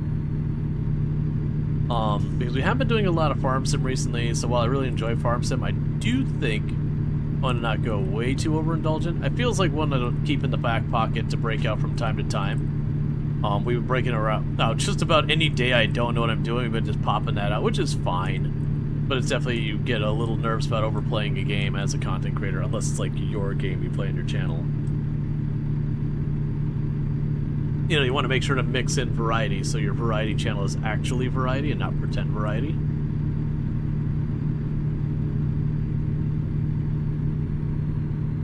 But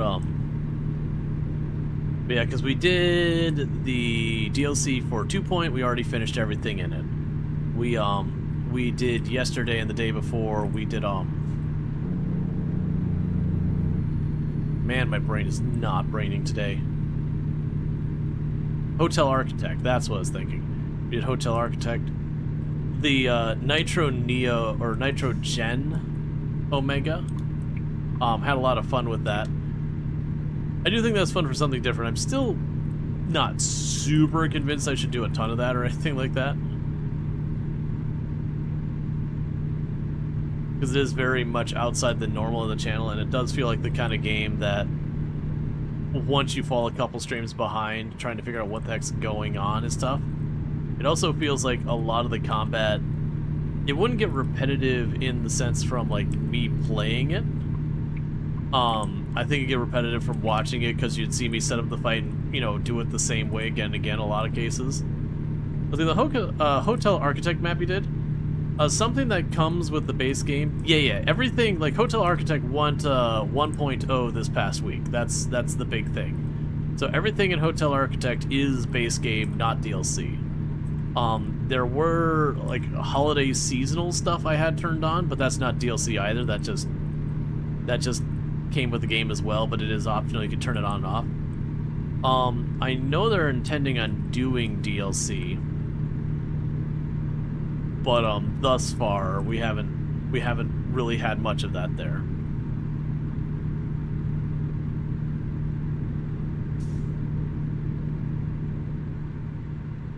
All right.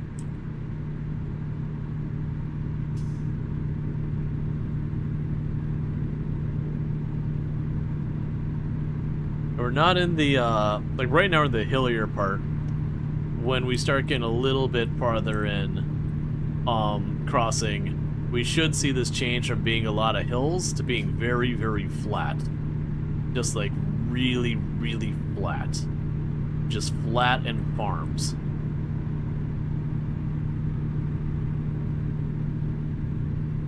Like this here, a lot of this would be farmland too. And it is, like it looks like there's, is that a cattle farm? Looks like a cattle farm over there. It's got a bunch of farmland on either side of us. But as you'd go, it just get more and more flat. Until you start getting over to where, you know, if you're on the south end, you see desertification, so you start seeing more desert and less greenlands, or less plains, or whatever. You go farther north, that carries a lot farther west before it starts to peter out, and it goes, instead of going to desert, it starts to gradually transition from lots of flat farmland into forest. A lot more wooded area. You start getting to like parts of Oregon and all that, where you start seeing a lot of like the deep green trees and all that right around their mountain ranges.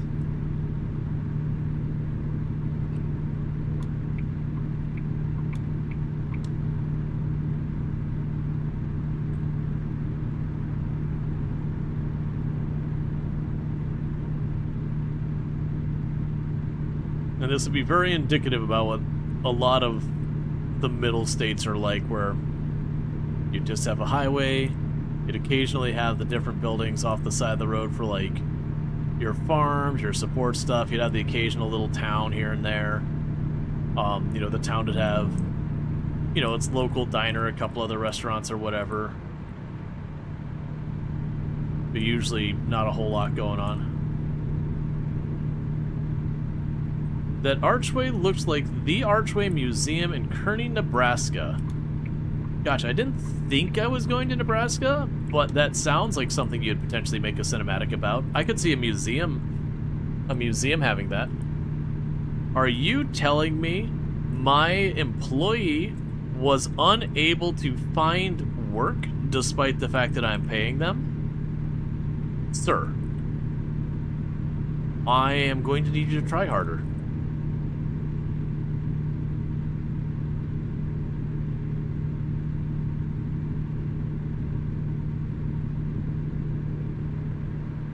I wonder if I can quickly check.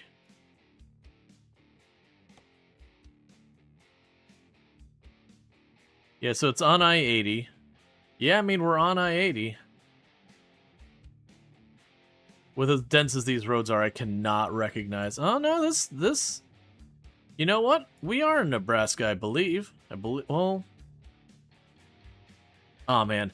The center states, I mix them up. So that's Oklahoma. This is Illinois. I could see it being about Nebraska. It's definitely that, like, one pocket in the middle that it's like, which state is which, is really rough for me. And you can also check out Vasette, who's been playing some Little Rocket Lab and all that kind of good stuff, and whatnot. Also does, like, Pokemon, Digimon, that kind of thing. Just east of North Palette? That's the one then. So yeah, okay, so that makes sense. Cool. That makes sense. It's a museum. So it was the Archway Museum in Kearney, Nebraska is what we saw. That makes sense. I don't know what the museum's about, but a museum is a kind of thing that'd be like, hey man, let's put a camera here. Especially when you're starting to get to the Midwest where there's a lot of farmland. So yeah, that makes sense. Because that was the thing where people are like, oh yeah, they make rest stops like that. I'm like, sure, but why would the video game be like, yo, this rest stop, this one right here needs a cinematic? Like that was my catch. Like, someone put time into making sure this was modeled and labeled and everything. Like, someone put real time into crafting this. You're not doing that for some random throwaway rest stop. Because especially, like, rest stops are kind of dime a dozen.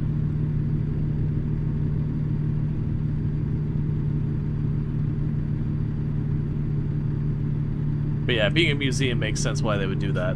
I assume in that area it's like a particularly noteworthy, interesting, whatever site.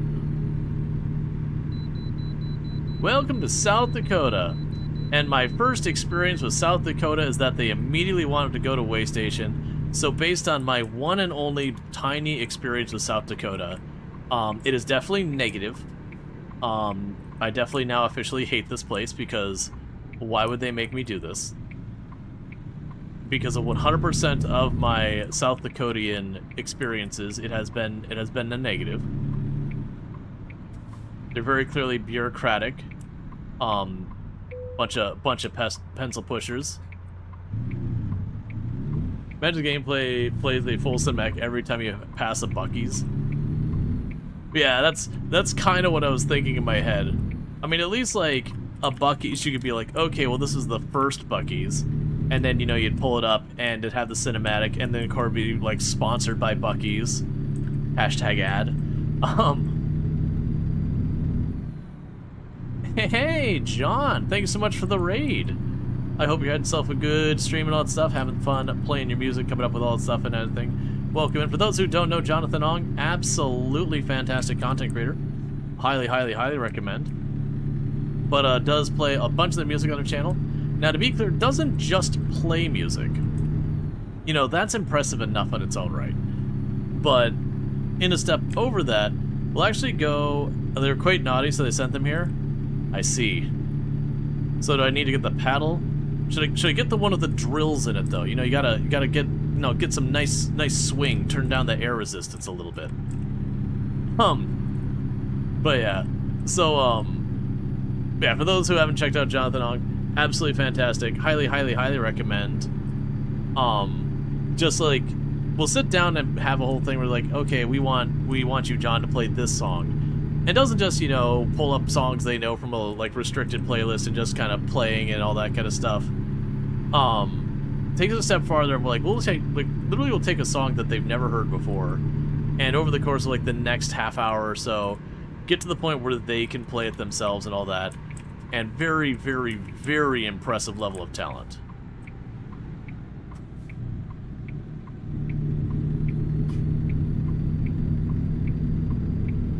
Can't believe you tapped out so soon. But did John do a casual, like, 12-hour stream? Are you even committed anymore, John? I'm teasing. Jonathan Ong also does very long streams. Generally speaking.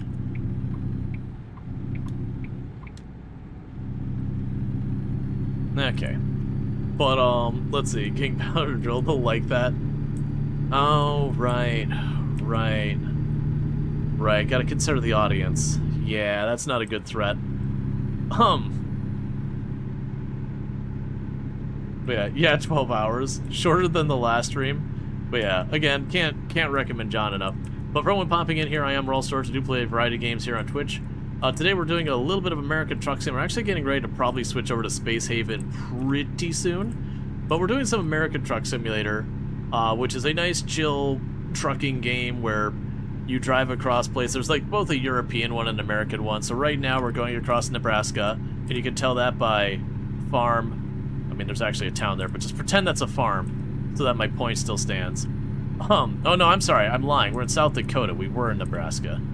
But you know, so farm, and then there's some farm. Between the farm is farm. And then occasionally you might see a little town nestled in there, followed by farm. Because that's what the entire middle of the country is, unless you're farther south, at which point it's farm, then desert. But we're doing a delivery of, I don't know. I'm being paid, so I don't ask questions. But it's just a great game for when you're like, you know, you're just looking to relax. You've had a long day. Maybe you don't got the spoons for something like RimWorld or Project Zomboid or something you're gonna have to put a little bit more effort into. So you can just chill and drive. But we generally have a good time with it and all that. Let's see, you tapped out of there 6 hours ago and just got here and saved the streak. Of course, John was still on. I have difficulty having any idea when John's going to be on, because as far as I can tell, John is always on, except for the rare case where he's not.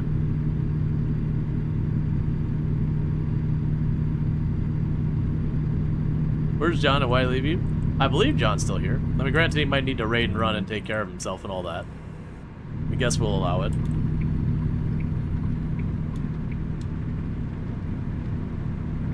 To be fair, considering the type of content that John does, like, you know, moving between a bunch of different instruments, playing a bunch of different instruments, I would imagine, like, that's got to get a lot hot and sweatier than just sitting down and playing the video games. So it wouldn't surprise me if, like, John ends stream and goes, you know what I'm gonna do? It's like, take a shower. I've been running back and forth between, like, the piano, the keyboard, the saxophone, whatever instruments are being broken out today. Playing them all, especially when you're talking, like, you know, stuff like woodwind instruments, you know, brass instruments, anything like that, we gotta really get those lungs involved. I could definitely see that being a thing. You might be showering right now, how could you know? I've had weirder.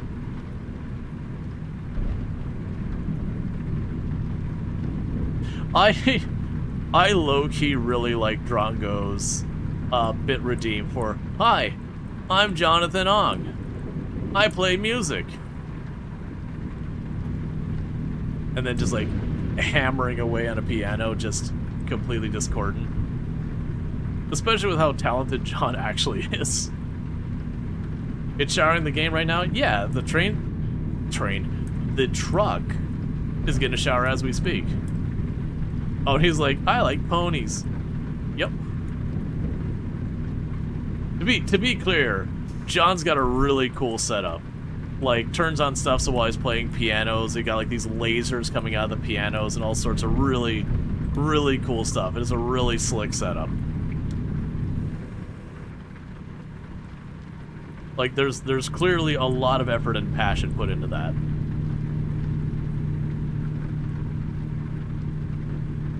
We're getting pretty close, not pretty close.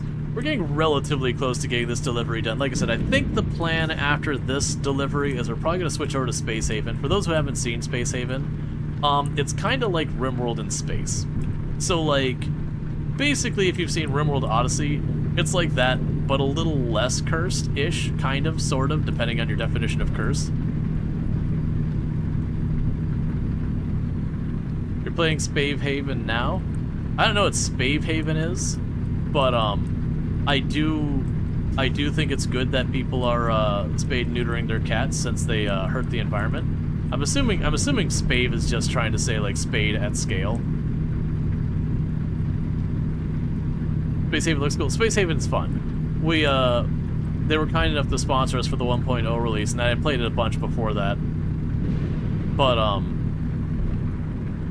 we were definitely checking it out the other day and had a good time with it, which is part of why I'm like debating going back to playing it again today.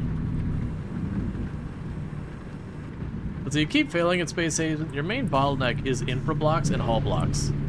Yeah, I mean, usually my primary source of those is having a recycler and then just disassembling every wreckage I can. You kind of learn in Space Haven that if a system doesn't have things you need in it, you don't go there because it's just a waste of resources.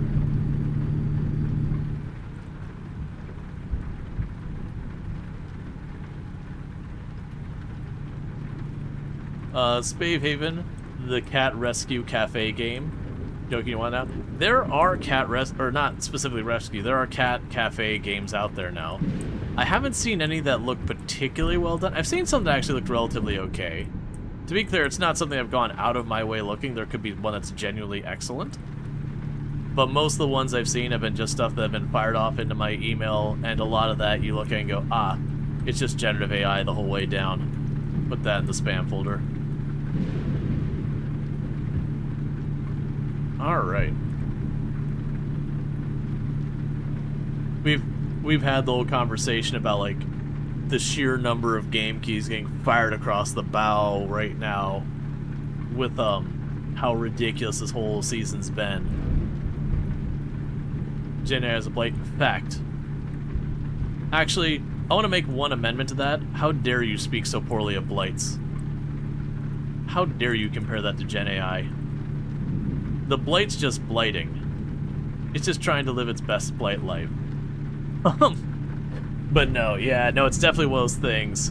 It's definitely one of those things, like, you get your emails, and you'll, like, out of, like, 100 keys that come across the board, 90 just goes straight into the bin because it's like... And to be clear, it's not even generative AI with, like, the new thing there. Shovelware's been around for a long time. Like, we had the term shovelware back in the shareware days where you get, you know, checks blaster or whatever it was out of your cereal box. Which, for the record, the checks one was good. It was shareware, but it was good shareware. It was basically Doom, but checks. But there was, at that time frame, a lot of games would come out that were just hot garbage. That we came up with the term shovelware for it. And, you know, later on it became asset flip games where they would just grab the same Unity assets and just shove them into their game and make, like, you know, you had Supermarket Simulator, that one was fine. And then you had, like, Supermarket Simulator Together, Supermarket Simulator Pro, like, Ultra Market Simulator, like, all these ones that were trying to be knock-ons to the name, who had, like, no soul of their own, and were half the time don't even run right. And the generative AI is primarily that same quality. That's the same zero-effort garbage games. And then the rare one where it's some big company cutting corners. Hey, Curly, how's it going? And also, I should probably circle back, because we've had a number of creator names pop in there. I believe I saw Hadron in there. If we can get a shout-out there, and then get another shout-out for Curly, it'd be good to kind of go through there, because we have, like, a lot of us all share communities, all that stuff. So Curly's been playing Subnautica 2. Curly tends to do a lot of, like, first-time playthroughs and all that kind of stuff for different games. Recently did Subnautica, which I don't believe was her... It wasn't your first time with Subnautica, if I remember correctly, but it was your first time with Subnautica 2. Because it's everyone's first time for Subnautica 2, because it came out, like, 2 days ago. So it'd be kind of curious if it wasn't. But does like a lot of first-time playthroughs. A lot of fun over there. Really fun emotes, all sorts of good chaos over there. And then the other one that was up there previously, it's like I said, I apologize if I'm mispronouncing your name. By all means, correct me. I believe the other one was Hadrain. who was also on the Conan Exile server with like myself, Curly, Ultra, John, and a whole bunch of others. So people remember where like I had up on the hill, and then he went down the hill, and there was like the house there, and then there's the giant endless tower into the abyss next to it. That was Hadrain down there, the place down below. It was playing Conan Exiles and similar games. So definitely, if you're into like that stuff, you can find it over the Hadrain. So we can get that shout out once that comes up. That's probably like 30 more seconds before the cooldown runs off. Alright, okay, pretty close to our delivery site, which is good, because I'm looking at my gas tank, and that needle, it's not in the red yet, but it's not happy. You're glad to be known for that giant tower. I was really curious, because when I first saw that giant tower, I'm like, okay, what exactly is going on here? And I noticed there was no door on the tower. So I looked in, and I just looked up, like, okay, it's a giant tower. I don't see anything else going with the giant tower, but it is a giant tower. And I had people trying to guess what the giant tower was. And somebody was like, oh, you could probably see it from anywhere in the map. I was like, no, the game has a pretty short draw distance from everything I've seen. So that's not it. But it is a neat giant tower. Sometimes you just build a giant tower because a giant tower needs building. It doesn't need to serve a purpose. It's just something that had to be brought into our reality. The brain desired a giant tower, and a giant tower shall be. Could you either... Alright, fine. Like, you're messing up everything, guy. You had the right of way. Your husband was building to see how high you can go. That is a completely valid reason, and I have certainly more than once in games gone, is there a limit? And then proceeded to do something that nobody recommends doing. And putting a lot of time just to see if there's a limit.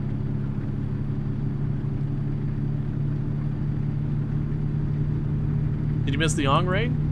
Yeah, but you're here now, so that's good.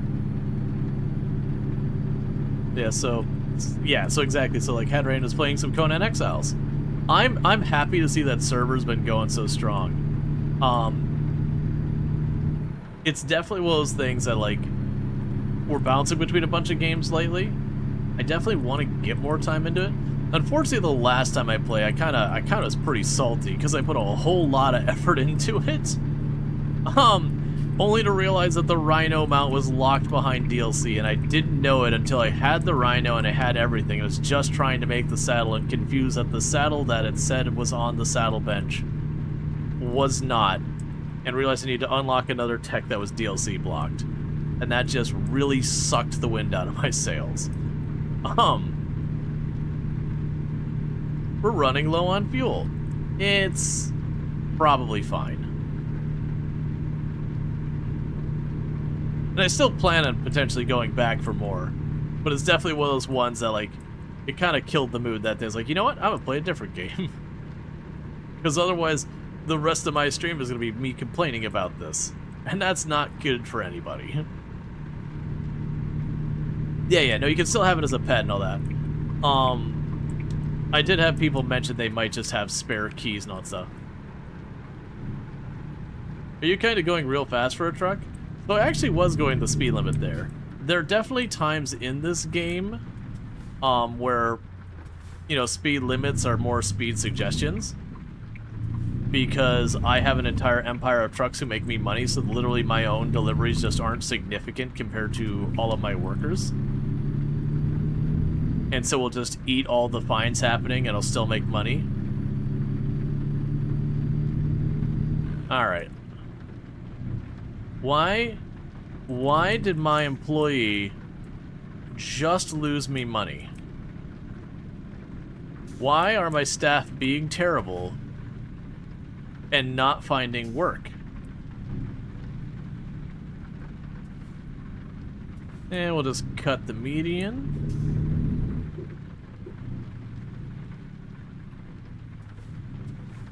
So we got Pizza House, we got coffee break. Anyone looking for a slice? Want a slice of pizza? We can go ahead and you can stop while we're here. pop in, grab your slice. We only got like 15 minutes though. Like we got a delivery to make, but you know, you can pop in real quick. You can stop for a slice of pizza. Hard to find good health these days. Fact. All right, casually spending a nice little $1,100 on yes. That was loud. Do you need to eat break? Eat? No. There is no eating in this game. With the default settings, you do need to sleep every so often. We do have that turned off. I had it turned on for the longest time. The problem is, when you start getting tired, like your character starts going, like every like 10, 20 seconds, and then like your vision will like get a little dimmer on the edges. And that really bothered some people watching, so I turned it off. Like, handling it's nice and easy. You just, the moment the moment you finish your job, you just go to the nearest bed icon, you go to sleep, and you're good for the next one, and whatnot. But yeah, I know it bothers people a lot. Oh, I guess I just discovered all the cities in Wyoming. I hadn't realized I hadn't done that, but apparently we've done that now. I'm also going 40 and a 20. Let's not do that.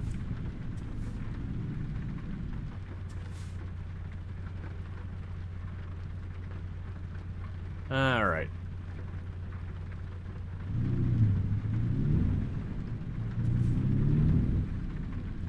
Then we'll go around the corner, drop off whatever the heck it is I have in the back of this truck. And my truck is badly damaged because it was it's going down the highway, and someone just like, no stop sign, no anything, just blasted out in front of me. So we knocked them around like there's some type of like Hot Wheel car or something. But it did damage the truck quite a bit, and it did incur like a $900 fine. It's fine. Literally in the time that we've been doing this delivery, from my drivers, I've probably made like 30 or 40,000, if not more. Actually, more than that, because it did increase my overall amounts as I have in the bank by 100K. And that's rounded, though, so who knows exactly where it is. Like, I have the exact figure when we go to the other UI, but this UI, we can only see that much. Yeah, we're making about 1.1 million every week in the game, and most of that's my drivers. Good old Walbert.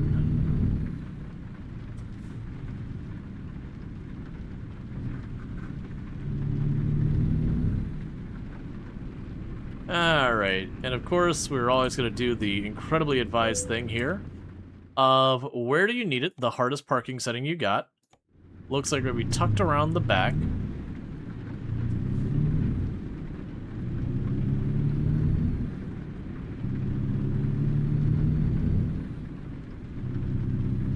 So how bad are we talking this time? It's right around this corner. Well, that's just normal parking is what that is. At the time we do where do you need to like wedge you between two trailers and have a concrete barricade, you know, on one side.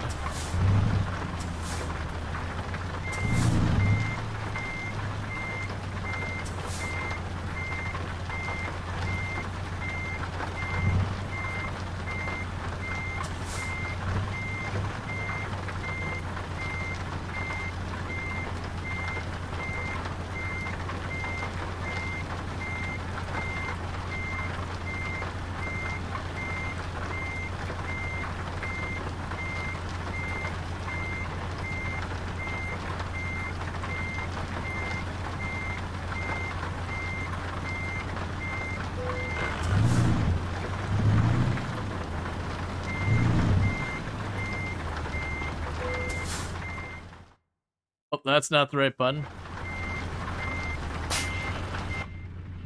So I mildly slammed the trailer into the loading dock because I again went to stop the trailer using the back button, which does not stop the trailer, makes go back faster.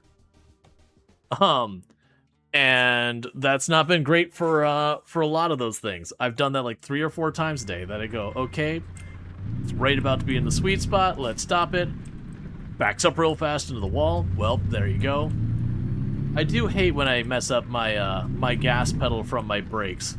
Real bad one there for a lot of stuff. So before I forget, let's go get repaired.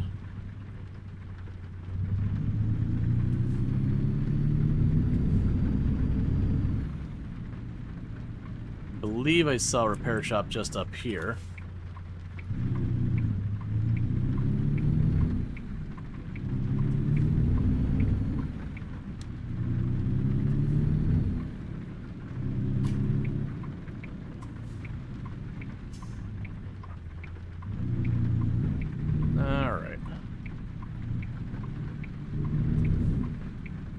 What kind of truck is this? That is an excellent question that has an answer. That I certainly can find out. Because I definitely pay attention to those kind of things. What? I think it was an international?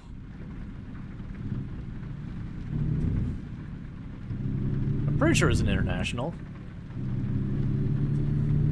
I'm sure when we get to the garage over here to get repaired, I'll be able to actually see it. Yeah, no, it's definitely one of those things that upsets quite a few people. That, like, you know, whether it's Farm Sim or this, I enjoy the simulation games, but I have, like, zero brand loyalty to any of these things. I just genuinely don't care about that aspect of it.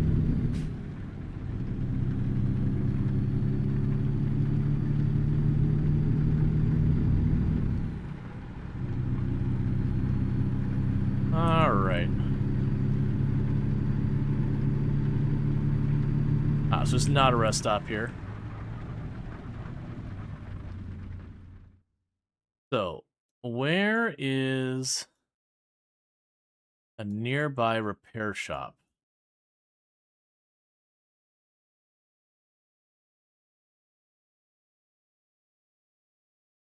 There's a... There we go.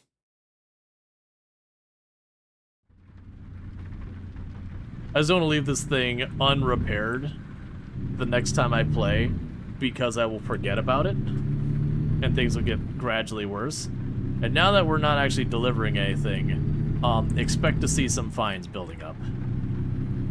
Because we got $2 million, and just the money doesn't really matter that much to me.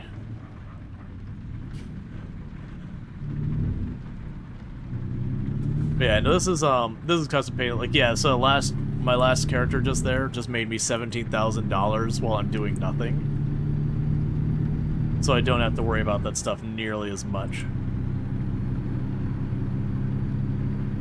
But that's kind of like one of the ways you get to the point where you just don't have to care. You just get more and more employees and just chuck them out there on the road and be like, deliver stuff for me. I don't feel like it. And after a while, they start making more money than you can reasonably go through. This isn't a game designed to be like a hard on the economy settings or anything.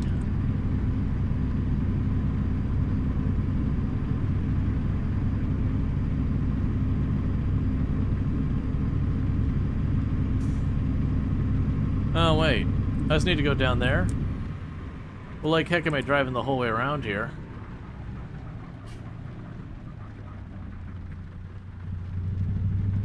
Don't worry, other semi. I'll be out of your way in a minute.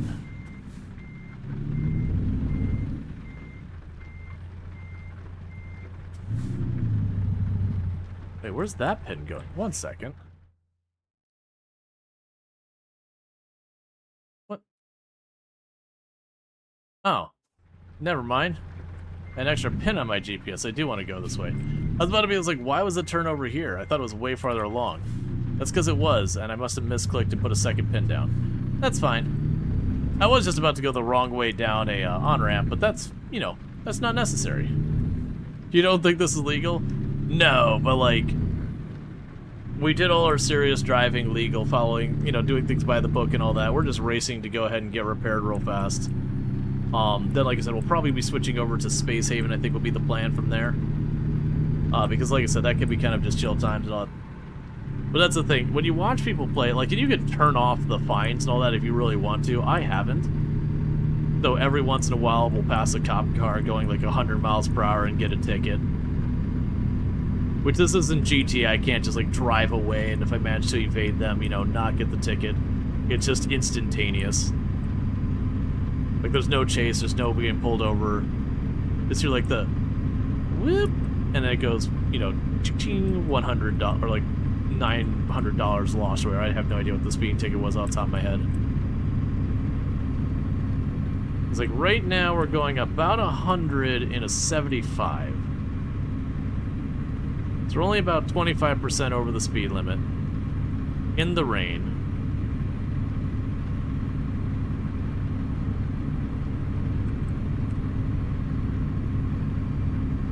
Just doing a nice cheeky shoulder pass.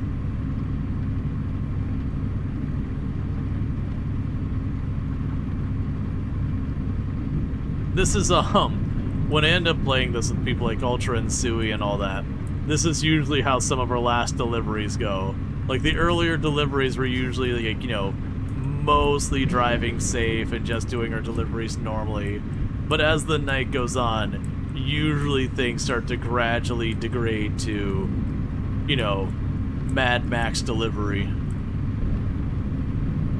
I've gotten really good at just racing up the shoulder and doing my entire deliveries on the shoulder.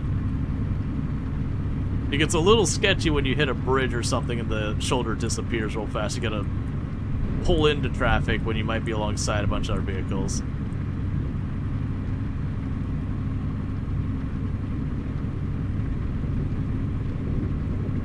Hey, I got extra points for free roam.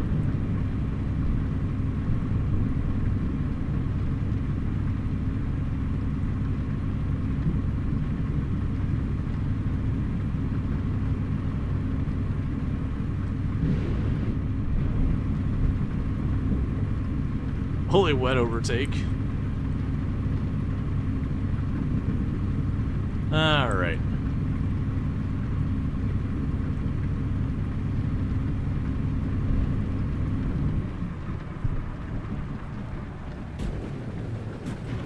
It's fine. Just a couple little, like, reflectors.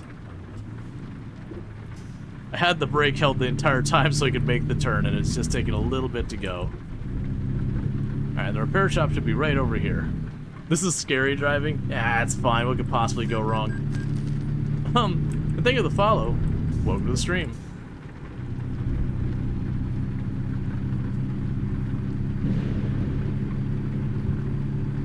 But yeah, no, it's, like I said, when we've ended up streams, like, with Ultra and Sui and such, this is usually, like, the last delivery or two. This is how it goes. Oh! Little hydroplaning, little hydroplaning. I didn't realize the turn was coming up that quite quick.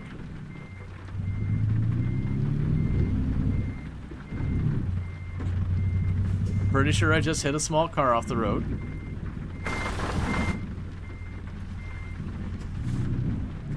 Wonder why that car has its hazards on for some reason.